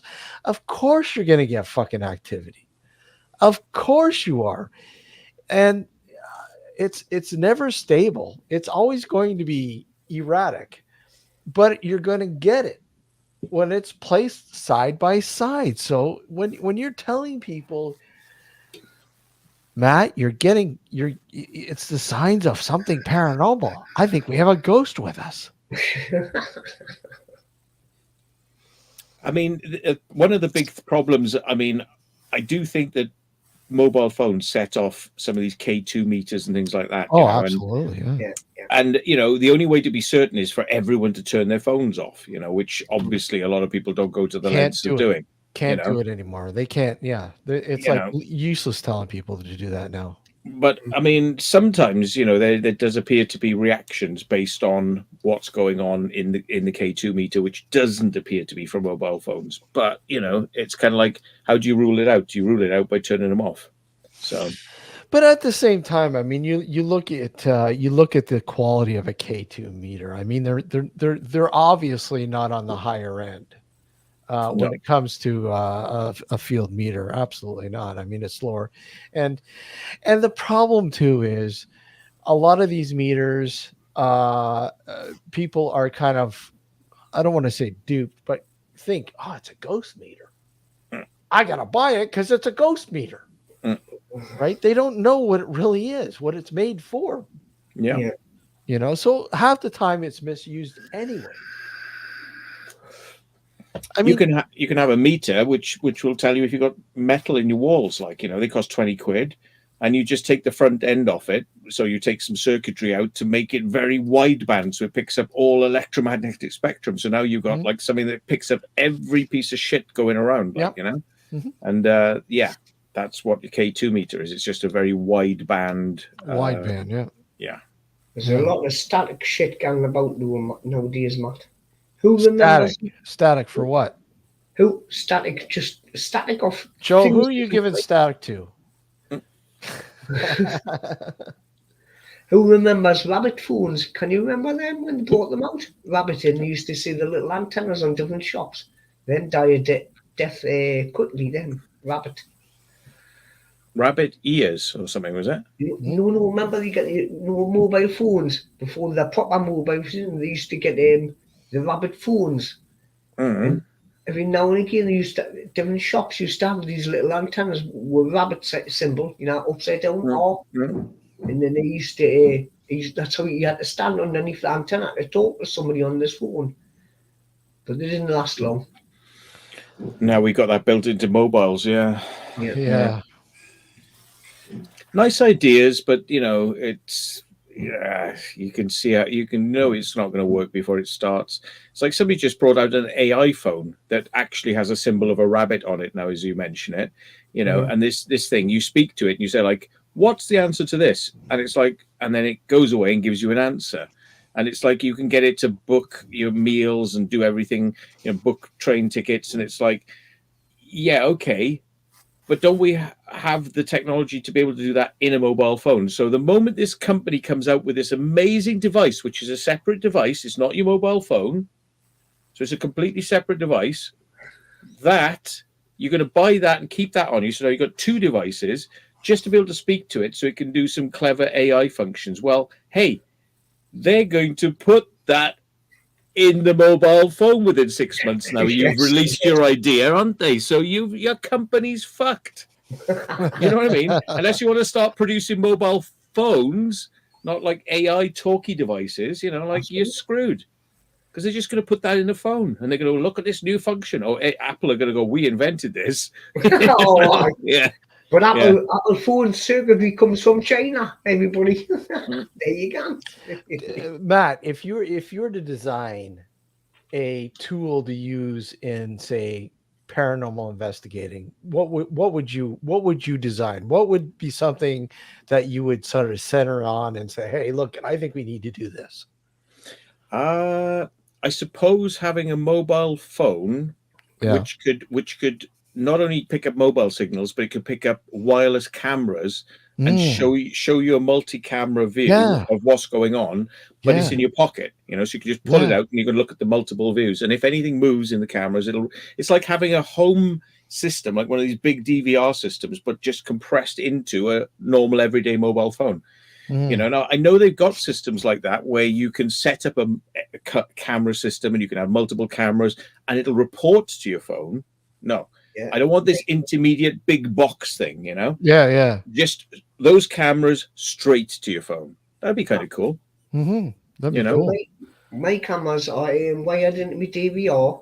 My DVR is connected into my internet, so anywhere in the world I can go on and I can pan, tilt, zoom, and everything on my phones anywhere. But there's that intermediate box you've got to have. See, for a ghost hunt, what you want to do is kind of set your shit up and not have any intermediate boxes. You want to kind of be straight into the phone, maybe, Yeah, exactly. Or even if it wasn't a phone, if it was somebody produced a phone-sized device that did that, that you didn't need to have a big hard drive recorder there, it just all went into your phone like device. Because it would be nice to just pull the cameras out of one pocket and pull your phone out of the other pocket, Hey, you should get a hold of smoke. It will be long. You should get a hold of Doogie to do it. Hey, I mean, they're already making the infrared and night vision or whatever. Yeah. And I mean, you're pretty. You like those phones? They're pretty cool, right? I mean, they're not for. Dazzy makes a good point. Dazzy84 says they do sell trail cameras. They are trail cameras and they have a SIM card in them. So they transmit on the cellular network. That's great. But you're going to be using lots of data and you have to have cell tower reception to be able to do it. So the moment you go inside a big old mansion or somewhere, you're not going to have a signal anymore. So having a direct connection to your device that doesn't require a mobile tower or something, might be might be useful for some people.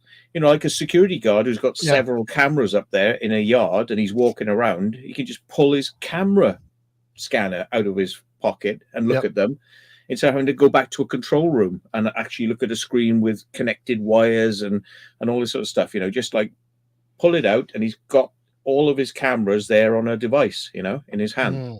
Yeah, absolutely. It probably could connect to the internet if you wanted it to, but it would be nice to have it there with not relying on any other technology. like a local network sort of thing. Yeah. Like its own little Wi-Fi on its private Wi-Fi frequencies. Yeah, and therefore you don't. Well, I mean, you always have to worry about somebody being able to hack into it and fucking manipulating it, but lesser chance of that happening if you're on a private network as opposed to the net, so to speak, where somebody like, again, going back to the camera that Joe, the Wi-Fi camera that Joe bought. I mean, the chances of somebody hacking that and saying, hey, look at it, he's got this camera in his bedroom. Ha ha, Yeah. And all of a sudden, there's this new channel on YouTube. Hey, Joe's bedroom cam. Yeah. See, DJI are actually poised to actually niche this market if they wanted to, because they've got these great quality transmitters that they built and got better and better and better for all their drones. Yeah.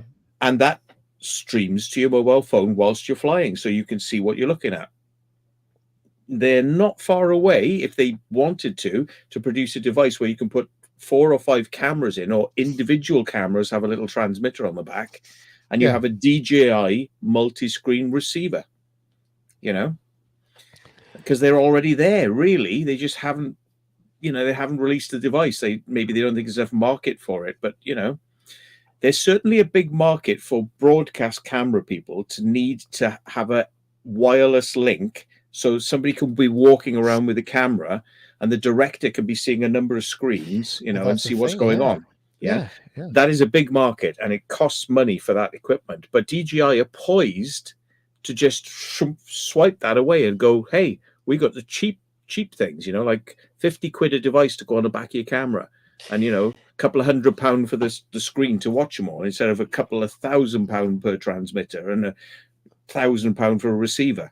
And that's what I love about a lot of these guys that go out and buy these cameras, these DJI, cameras or whatever, and they utilize them beyond what they're made for. And DJI goes, holy fuck, we didn't even think that somebody would go out and do this. Like, go out and make a fucking feature film with a DJI camera but doing all sorts of, like fascinating shit. It's like when somebody, like a lot of this stuff now with Apple and people going out and fucking making full feature films with an iPhone, whatever, right? It's like, holy fuck. How many people go out there and say, hey, look, I'm going to make a movie, a feature length movie, and it's going to fucking win awards? Nobody, because they don't think they have the intellect to do it. Yeah. Or the know-how. It's so fucking easy if you put your brain to it. But yeah, DJI, I think, you're absolutely right. I think if there's anybody out there right now, DJI is really pushing the boundaries. And they own Hasselblad. I mean, they're probably going to come out with a movie camera. They have, to an extent, because they brought out a stabilized gimbal camera, which was semi-professional. Yeah. I don't think it was well accepted by the industry. I don't know if it's shot on RAW.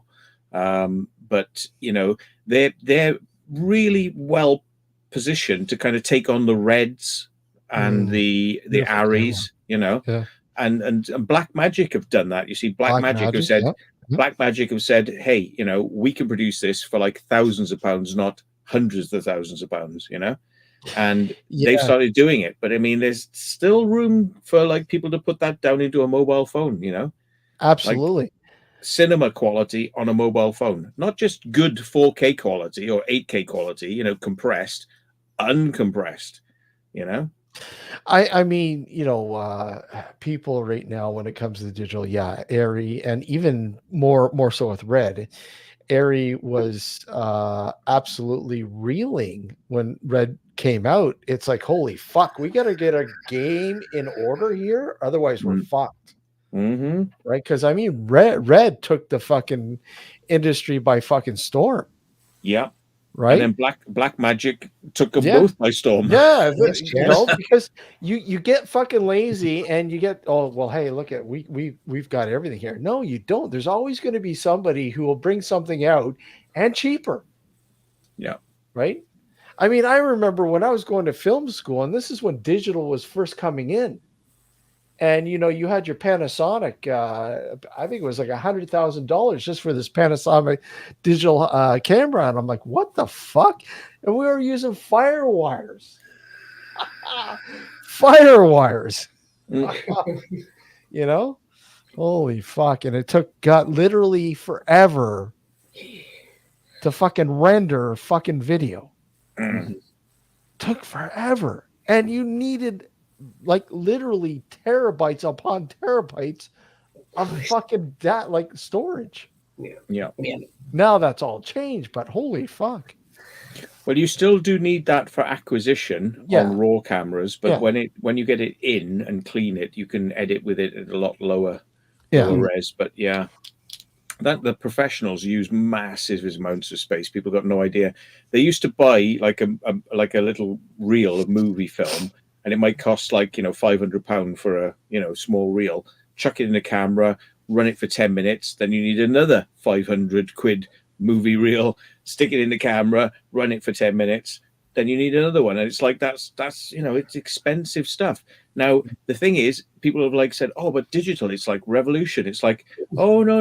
You still need like a 5 terabyte hard drive, which is very expensive from the manufacturer, to plug in that camera to film 10 minutes before you take it out and stick another 500 quid. So it's transferred from being the cost for film to the cost for digital media to film at high quality, but when it's rendered all down, it renders down a lot smaller. But I can remember the days when I remember these. You might remember them, lads. I had a GFC camcorder, and it had a big, massive video recorder you used to have to carry around on your hip, on the strap. Can you remember them days? Oh yeah, I've carried shit like that. Yeah. Joe, do you remember those steady cam fucking fucking chassis? Steady cams. They still use them today. Steady cams are very usable. Very usable, but they're not as fucking bulky as they used to be. Holy shit, they were, oh my god, they were so fucking heavy. Yeah. Well, this GVC camcorder I had, it was like that. You had to put it on your shoulder. I had the video recorder on my side on another strap at the side, and before you could right, and you had this big I think it was a 5 or 6 DIN plug that went from the back of the camera into the video recorder, so your controls would operate your VCR on your hip when to start recording and that. Believe me, the weight, you wouldn't believe it. No wonder a lot of people now have hip problems. Yeah, the cameras these days, apart from red, but then it depends how you rig them out. I mean, a lot of the cameras, once you rig them out, which was what you would have to do for a movie, with a big lens, the body, then the grips and the shoulder mounts and the harnesses, the batteries are really heavy. Oh, absolutely. And then the video transmitter, so the director can see what you're doing and all this sort of stuff. By the time you rig it out, radio mic in and all this, they're very heavy. They're very heavy. Yeah, and the half your day is gone then by the time you start recording. I mean, that's why they get paid the big bucks, right, Matt? Yeah. Carry that shit around. They got to know what they're doing, and it's. I had a full size Steadicam thing, and I used to use it, but then these little tiny gimbals came out, and I thought, fuck that shit, It's like, that's history, you don't need it. Once the little cameras get better, you're going to have something that's not far from cinema quality. And it's like, well, walking around with this thing that's got a stabilized gimbal instead of having a harness on with a spring arm, with a thing, and you're trying to tease the thing just to get it to go where you want it to go. I just walk around like this, not really looking where I'm just like, it's going to take care of itself. You are being exercised. You are being exercised. Yeah. The world of CCD has changed, the revolution in camera photography and everything now. Because back in the day, when I was doing my training, start installing CCTV. It was all Vidicon tube. Remember Vidicon tube? Yeah. And then CCD, tiny little chips, because I've replaced them before. Amazing. They only work by pixels of transients on a little tiny glass surface. And what they do is they pick image and light up. It's your lens that gets you focused in and your, light level. Obviously, you know that, everybody. But them Vidicon tubes have gone a long way. Yeah, they've gone old technology now. Yeah. And that's the thing. Yeah, a lot of it is lays by the wayside. But I mean, I still, with older technology, I still like using certain. It's okay. It's not 4K quality. It's not full HD, whatever. But you know what? I kind of like using certain old technology that, to me, I think in some cases is still pretty relevant. I really do. Steve always put something in there. I remember them hi-fis back in the day. They used to have headphones, a stereophonic, quadraphonic, and they used to have two speakers in each headphone. Can you remember them days? Well, here's one. I mean, Never really took one off. thing I always go back to, and I'm like, it was way ahead of its time, and yet it fucking disappeared because it was so expensive. Was Matt, you remember the DLP TVs? Oh, yeah. They're well ahead of their time, and the picture quality was great, but all of a sudden, because of the price, nobody was buying them. Yeah, plasma, but people could only afford low res plasma. The high res plasmas were good, but nobody could afford them. I mean, they were like 20,000, 30,000 pounds, Yeah. So it was like, nah, no, not really. And now you've got like something you can buy in the local Kmart or Walmart for $200-300, like an 8K 56-inch screen. You know what I mean? It's like, I just what? £30,000 versus, well, this is even better quality. It's 8K. It's like, but I mean, crazy. Let's be realistic, Matt. I mean, 4K. Okay, you do see the quality, obviously, but I mean, you can't. The human brain can't perceive it fully. So, what is the point of going any higher than 4K with quality in a television? I think the trouble is that broadcasters aren't broadcasting it, and you can't buy media that's going to give you 8K, and whatever media you would have would be compressed. Yeah. So effectively, it's fooling your eye into thinking you're seeing 8K. But if you saw 8K in a cinema, uncompressed, or very, it is tiny. There is compression going on, but it's imperceptible. Yeah. There's a difference. So it's like when you've got to see an IMAX screen, you know that's a lot better than your home TV. You know it. It really is. There's no comparison. But as long as it's like me, I'll download stuff off the internet in 360p. As long as I can see it, it doesn't really matter. As long as I'm watching it, it's probably still a lot better than a 6th generation VHS copy from years ago, which people would be sharing a movie on, and the colors would be flicking in and out and all that. It's better than that. It's a lot better than that. But still, quality isn't always. People just want the content. They don't need the quality. They think they need the quality, or they'd like to have the quality, but it's the content is really what they're after.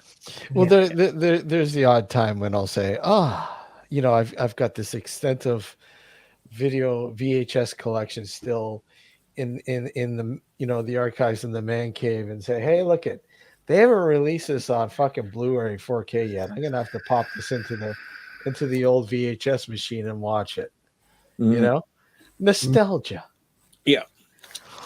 But yeah, I took a camera into a cinema as a projectionist, and guess what I filmed, folks? What?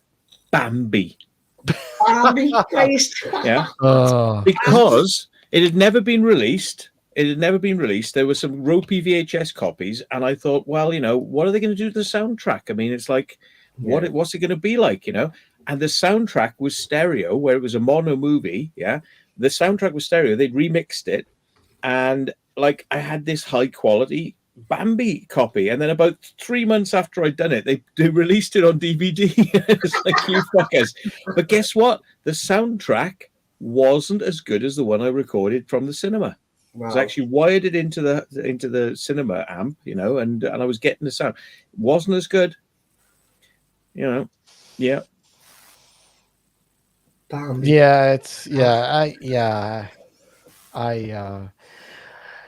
you know, I have been I've always, been on top because I mean, I used to run a webzine that would review cinema, like movie releases, mainly things that were horror and cult and Asian cinema and stuff like that. But Mm. stuff that wasn't released and were video nasties in the UK, or things that got full releases from the VHS days because they were cut to shit, blah blah blah and blah blah blah. And when and this is when VHS was now progressing to digital, and now you started seeing DVD hit the market. And okay, well, with the VHS, we're going to have to digitize these prints now to make them look good, at least on VHS now too. Mhm. But it didn't matter. I mean, DVD was taking over, and I remember some of the fucking prints that these guys were putting out and going, "Holy fuck, this is shit." Yeah. Because they didn't they hadn't perfected the technique yet. Mm. And there was a lot of learning loopholes, and they eventually got to it. And a lot of the times these remastered versions were great, amazing. Color correction, aspect ratio correction, all sorts of shit, right? And then we move on to Blu-ray, and I'm like, okay, we're moving on to Blu-ray. This is looking good. Yeah, this is cool. I like this, blah, blah, blah. And then, 4K. I'm like, what the fuck? Why do I need to go and buy a 4K version of this movie now? I'm honestly, is it worth it? Maybe in certain incidents or certain movies, beg to cry for a 4K, but I'm not getting suckered into the shit. I downloaded a copy from Amazon. I still own it. I paid like £4 for Close Encounters of the Third Kind 4K remastered, and because I love that movie to death. But oh boy, when I saw it in 4K, I could see all the joins and all the special effects. I could see how they put it together. I could tell, whereas when I watched it in the cinema, it looked fine. And when I watched it on VHS and like 1080p, it was fine. 4K, oh yeah, you can see how they put it together now. You can see all the mats and how it joined, and you can see all the differences. Like, this is one grain of footage stuck on another grain of footage. It's like it's all stuck together, and it was interesting. But there you go. You see, I mean, like, we crave the higher resolution, but all your old favorite movies in the highest resolution, you're going to start to see the joins. You're going to. We have a hazy memory of these magical moments of movie because they weren't perfect when we watched them. So our brain remembers the bits that matter. When you see it like with all warts and all, it kind of like, it's like breaking the fourth wall. You realize it is actually just a movie you're watching. But like when you watched it in lower quality, you were kind of immersed in the story and you didn't care about the quality so much. It's kind of like, but now you can see the grains, individual grain. It's like there. It's like warts and all. Yeah, it's like Doctor Who. Yeah. It's like Doctor Who, back in the day, the Tom Baker, John Pertwee and all that. And, the effects were fucking shit. But you know what? The characters in the storyline were enthralling. This is, they did what they needed to do with the budget they had to work within. And then, fast forward to the new generation, the CGI, the special effects, blah, blah, blah. Hey, this is cool. But I don't know. I could never really get into it like the old series. Mm. You know, I mean, yeah, there's a lot of people that may think differently about it. They love it, whatever. And I'm not saying I don't like it, but I mean, I really appreciated those storylines that they came up with and the characters and all that. I really, really appreciated it. And now, yeah, a lot of them are being, released onto Blu-ray, onto special editions, and blah blah blah. And you're like, this is made for TV. What the fuck? They're like cleaning it up to the point where it doesn't matter. Yeah. I mean, look at what they did with the X-Files. X-Files, the Right. aspect ratio. It's like, what the fuck? But when they did the Blu-ray box set, I'm like, wow, this looks great. Do you need to put it in 4K? Probably not. Yeah, it's the cleanest you'll ever see it. And I mean, depending on the projectors, I mean, projectors don't run the film perfectly, so they wobble. They wobble, so like film stutters and moves Yeah. up and down, and they can get rid of all that, so it would have been better than you could have ever seen it in a cinema. True. You'll have the ultimate sound, the ultimate picture, but is it gonna capture the mood of how you were when you first watched it, and it is nice to have it, but I mean, everything that's transmitted on television is compressed video. It's compressed. It's got artifacts. Yeah. All DVDs and most 4Ks are all 8-bit. They're not even 10-bit. Yeah. Well, 10-bit color is like what a lot of movies are shot on now, but like, the Emotion Academy of Pictures, is like 12-bit. That's what they say is the best standard. Well, there ain't no tellies that can really do 12-bit, let alone uncompressed. I mean, nobody's broadcasting uncompressed in 12-bit. It's not, you can't buy it. You might be able to download some sample footage, and if you've got the right graphics card on a computer, you could force it into 12-bit. But have you got a telly that can do 12-bit? It's kind of like... That's the thing, yeah. I mean, so, yeah. Do you have the right equipment? Half the time you don't. No. You go and buy this 4K movie, and you have a 4K player, but your TV's not 4K. Then what's the fucking point? Yeah. I mean, the thing is, right, Tony Marshall says some GoPro head cams are brilliant, very clear in daylight. They are, but there's a lot of processing has been done to kind of clean up the kind of image. But if you put that on a cinema screen, right, and you said, well, this was shot on an Arri or a Red, and this was shot on a GoPro, right, which one's which? You'd go, oh my God, the GoPro, because it would have so many things. If you saw it raw on a cinema screen that can show you every single pixel properly, you'd go, oh my God, the GoPro looks terrible. And then you go, oh, the Arri looks like cinema and the Red looks like cinema, because these little cameras, they all compress the video. Yeah, now it's designed to fool the eye into you're seeing the motion and things, and you kind of forget the fact that the quality is quite low. But when you pause it and you look at it, you realize, oh, it's not actually that detailed. There's not a hell of a lot of detail there. Yeah. It's yeah. But that's how they get away with it, is fooling the eye.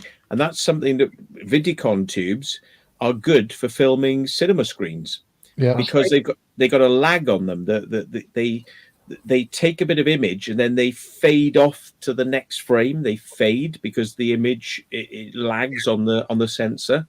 And that's good for working with a very pulsating cinema projection. Yeah, exactly. Yeah. And a lot of new cameras, they suffer with kind of like seeing like stammering, because the projection they're trying to film is way too fast and scanning way too fast and all this sort of stuff. Correct. Whereas, it's kind of hard for new cameras to film cinema screens, properly. Yeah. So. And that's a major problem. And it's again the processing of especially if we're talking about action. When you're like you're filming something that is like things are happening fast. You're seeing a lot of fucking pixelization and blah blah blah, because it's not being able, the processing is not able to fucking handle the fast movement. Yeah. In many cases, I mean, you watch any movie on whatever platform, you're gonna get there. You go, what the fuck? What's going on? This kind of looks shitty, and it's only because it can handle that process. Yeah, the bit rate. Yeah, the bit rate. Bit rate, there you are. Yeah. Right. Yeah. So I mean, like broadcast cameras like Arris and things like that, they'll easily do like a gig a second, or something like that. They're processing, and then they mildly compress it, but it's a lossless compression to get it down on. But when they broadcast these things, they're not a gig a second. They're like 1 or 2 megs a second. Yeah. It's like 1,000 times less quality, 1,000 times less information. 1,000 times less accurate. But the way they get around it is by smudging it out to kind of looks okay. We can deal with that. But when you see it on a big screen, you take something that you'd watch at home, record it onto a home recorder, put that on a cinema screen, and compare it with the actual cinema version of the same movie, you'd be like, whoa, now I see why cinema stuff, why it's still there, I mean, imagine if we all I don't had... think cinemas will ever die, to be honest with you, because everybody, when you were a child, you used to go to the cinema. You used to love to go to the cinema the weekend. Me, I was always stuck in front of the TV on a Saturday morning. Yeah, but you know what? Thunderbirds and Joe Night, I mean, film was different. Film Yeah. was different. I mean, I'll have to be back. I'll be back in a sec. Film was different, Joe. I mean, you look at somebody like Stanley Kubrick, who always shot in 70 millimeter, as opposed to the average Joe who was shooting 16 or 30 millimeter, whatever, 35 or 16 millimeter, and you go, well, look, why the fuck? Why the fuck is Stanley Kubrick's movies always in fucking letter fucking box? It's not. Yeah. It's the way he shot it. It's the aspect ratio he shot it at. Yeah, I know what you mean. Because therefore, you're not going to get a letterbox or widescreen because it's full screen. It's fucking 70 millimeters. I've got a film. I remember it when I was young lad. My dad took it after he couldn't get us off the telly on a Saturday afternoon. So after I watched that and was born, I used to scamp my room. He says, Howie, I'll take this cinema. This is blessed when my dad was alive.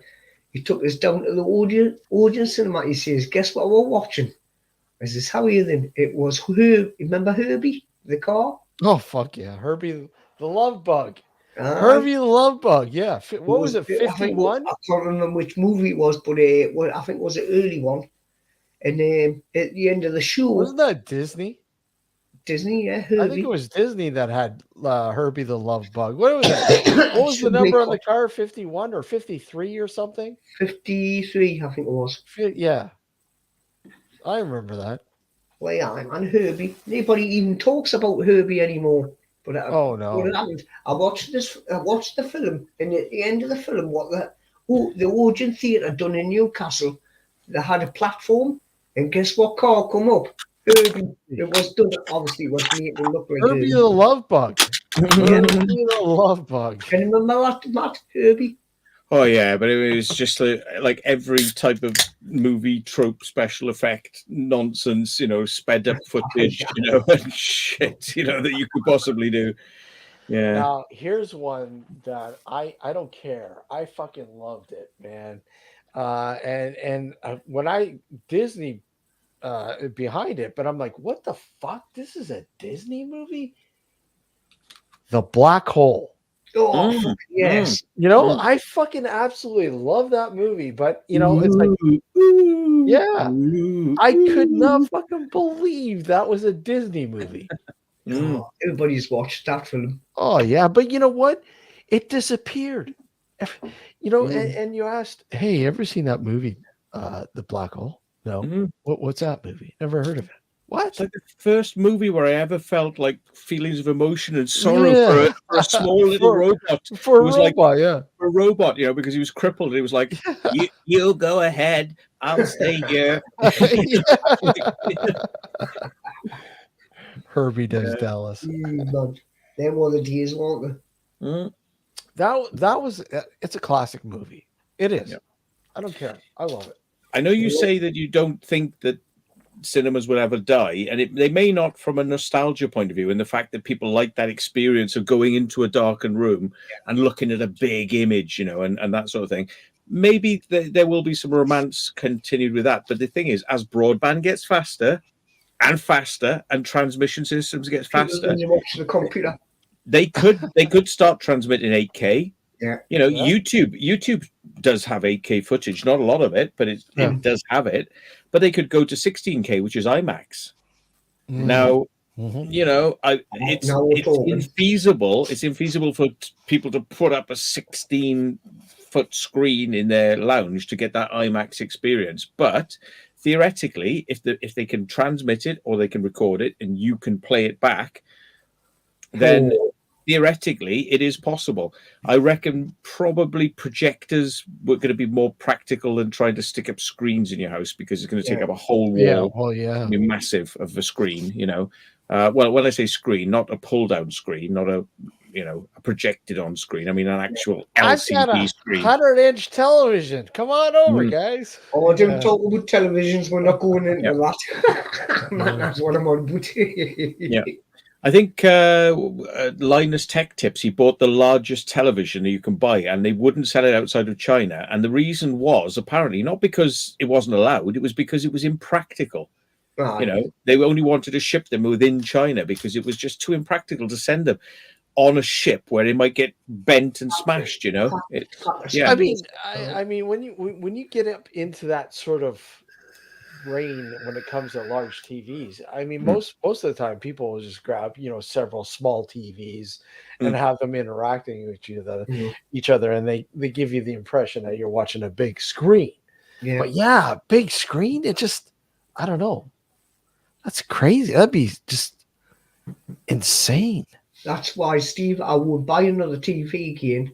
I've got my projector and I project on the wall from my laptop and watch YouTube or things, movies on the YouTube. Obviously, I've got my extensions there, but you know what I mean. But no, I love watching it. It's good. It gives me, I would say, what would you call it, 110-inch screen on the wall. There you go. You know what I mean? Big. I think it's something like that. That's it. We're all going over to Joe's house for movie night.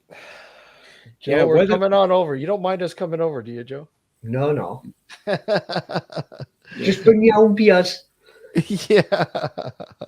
The thing is, I mean, it's quite sad, really. Most cinemas out there are actually 2K. Which people don't realize, but they're a true 2K, not a compressed 2K. And like some of them have moved over to 4K now, but there was a resistance from the cinema houses. Didn't want to give out 4K copies to the cinemas because they were like, that should only be like for special cinemas, and we'll charge you more money for it. Instead of saying like, hang on, we need 4K is going to be the standard. They were like skimping out. So all these cinemas, which were digital, were all 2K.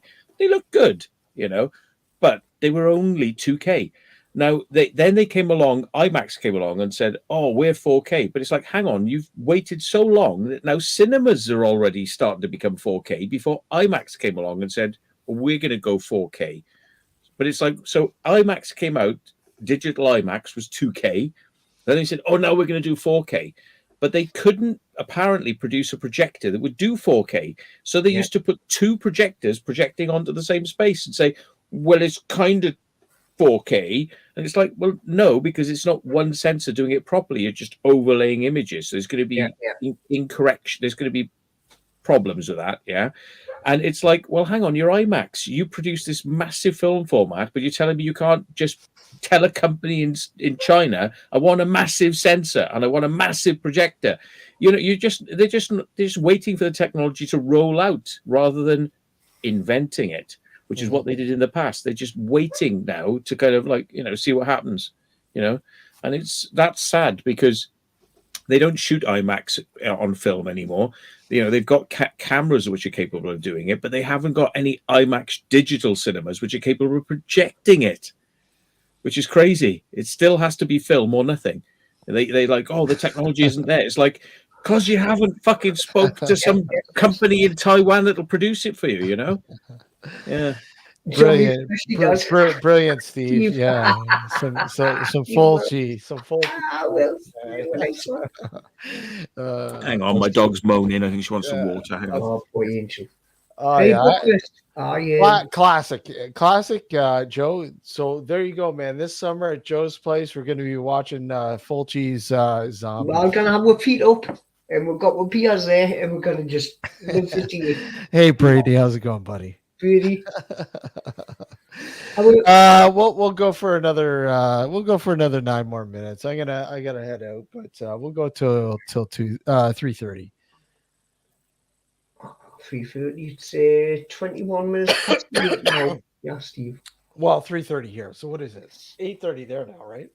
Yeah. Well, 21 minutes past 8. Yeah, we'll go for a few more minutes. But Buckwest was seeing he's a TV engineer. Well, what happened to my LG TV?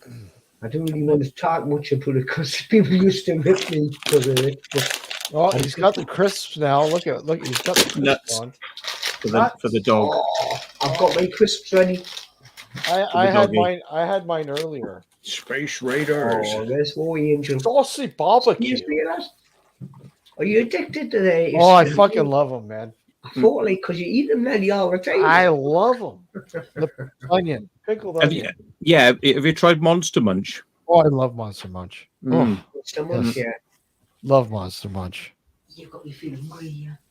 Same shit. Oh, what do you want now? I had your hair, no peanuts. Hey, Angel.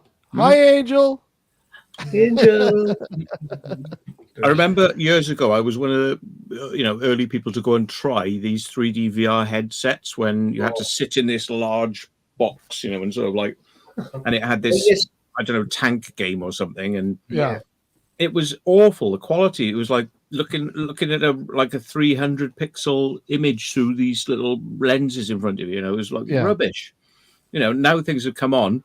You get a MetaQuest VR headset for about £350, and the quality on it is not bad actually. I mean, I did feel like I was kind of there, and it was weird because I was, you change positions based on what you think's going on and stuff. It gets to you that much. It's very good. So I'm waiting for somebody will bring out a VR movie, like a Hollywood movie where you literally are looking at all the action, and you kind that'd be pretty cool. They'll know how to direct your attention to the part that matters, but you have got all the action on if you want it, Yeah. So, yeah. Mm-hmm. That'd be pretty cool. Kind of like, back in the day, when remember, what was it? Oh God, was it Dragon? No, what was the name? What was the Dragon's Lair? Remember Dragon's Lair when that first dropped? And people were like, holy fuck, this is really cool. Because it really innovated a different type of gaming back then. And you're like, wow, this is cool. But yeah, 3-dimensional, 360, that'd be awesome. VR, that would be really awesome. They're not eating crisps. It's going to take Meta to inject, give a load of money. Bear in mind, movies start at about 30 million for sort of like CGI movies, 30 million up to 200 million. But they need to produce a movie which can be watched in VR to showcase their equipment, Yeah. And say, the only way you can really watch this movie is in VR. You can watch a version where they panned and scanned it round the action for you, and they'll say, but to really enjoy it, you have to watch it in VR. What a sales pitch for that fucking equipment that would be. Because then people would either rent it or buy it because they want to see it. Yeah, in full thing, Absolutely. That would be awesome. But imagine if you had a big name movie director, like the latest Transformers is going to be in 3D VR. You put on a headset to watch it. You're actually there. Wow. Yeah, that. Hey, technology from when I was young has gone a long, long way. I'm telling you. But that's the way you're going to get people to really wake up and notice the fact that they're lagging behind and they're missing out on something. Because it was quite interesting, the VR experience, with the MetaQuest. I've tried a few VRs over the years, different things. I mean, like Wii and things like that. They had like the handsets and things, and it was getting interesting. But now I think it's kind of matured. So because it's matured, it's time for something really good to come out on it. Exactly. To explore it in a lot more of a serious manner. Yeah, absolutely. I mean, if the technology's there, why not utilize it? That's what I mean. Yeah. Okay. Let's take this a little forward. Somebody earlier had mentioned, even, now we're in an age of AI. Exactly. And the possibilities with AI. I mean, yeah, there are a lot of people who are absolutely terrified of AI, and then there are people that are embracing it. Yeah. And I mean, realistically, is it something we can control? I don't know. I don't think we can control it. It's now out of the box, I think. It's out there, and you know what I mean? The thing is, though, if you don't understand it and don't know how to control it, it can do you a lot of damage. Well, I think, yeah. So, I don't think most people are just barely able to deal with normal reality. Exactly. Let alone virtual reality. Exactly. And it's almost just like we both know, I know what you mean. Before we've even mastered, is there more to this reality than we understand? We're going like, oh no, we're going to get out of that because this reality is more exciting. Like a false reality is more exciting than the real reality. But yeah. Hey, I tell you one thing. The work of the devil, Matt. It's the work of the devil. It's Satan, I tell you. I remember that. It's the work of the devil. I don't know that, no. And that was you're going to hear a lot more of that, I'll tell you that. People, religious groups are going to go they're already going nuts. I'll tell you one thing. And they're going to go even more nuts. There's going to be a protest. I'm not kidding you. Mm-hmm. You think I'm kidding? These religious groups are going to protest this AI movement, and they're going to go fucking nuts with it. Yeah. You're right, you are being lured in by Lucifer. No, exactly. And some people want there to be a digital god that tells us what to do and is all-knowing and all-powerful, because it's going to be like, well, at least this digital god speaks to me and does answer my questions. The other one is hiding. But then they would say, well, I hear from God every day. I mean, I had a guy I worked with years ago, and he came up to me one day and he goes, Steve, I was on the computer last night and God talked to me. And I go, what? Yeah, God started talking to me and told me that, this and that. I'm like, are you okay? Yeah, I'm okay. I'm serious. God talked to me. Okay. See you later. He wasn't called Norman, was he? but I mean, and now he's a born again Christian. So, but that's what I mean. That's the problem. You're going to get that kickback. You're going to get that resistance because people don't like change. And when the change is moving so fast, it frightens them even more. So you're going to get a larger resistance, and you're going to see a lot of people go. Anyways, on that note, I have to end this. I have to move. I have to get going. But Matt, thank you again for coming on. No problem. Joe, always good to see you, buddy, and everybody in chat. Thank you for popping in. And we'll eat my peanuts with my doggy. and we'll see you Sunday night. We have a show on Sunday night. Who knows? If Matt's available, he's always welcome to come on. You got to ring me. You sent me another text. You sent me another text today. Keep telling him. I will give you a ring, sir. Okay. All right, guys. Take care, everyone. Bye. Take everybody in chat. All the best. Bye. Later. Bye.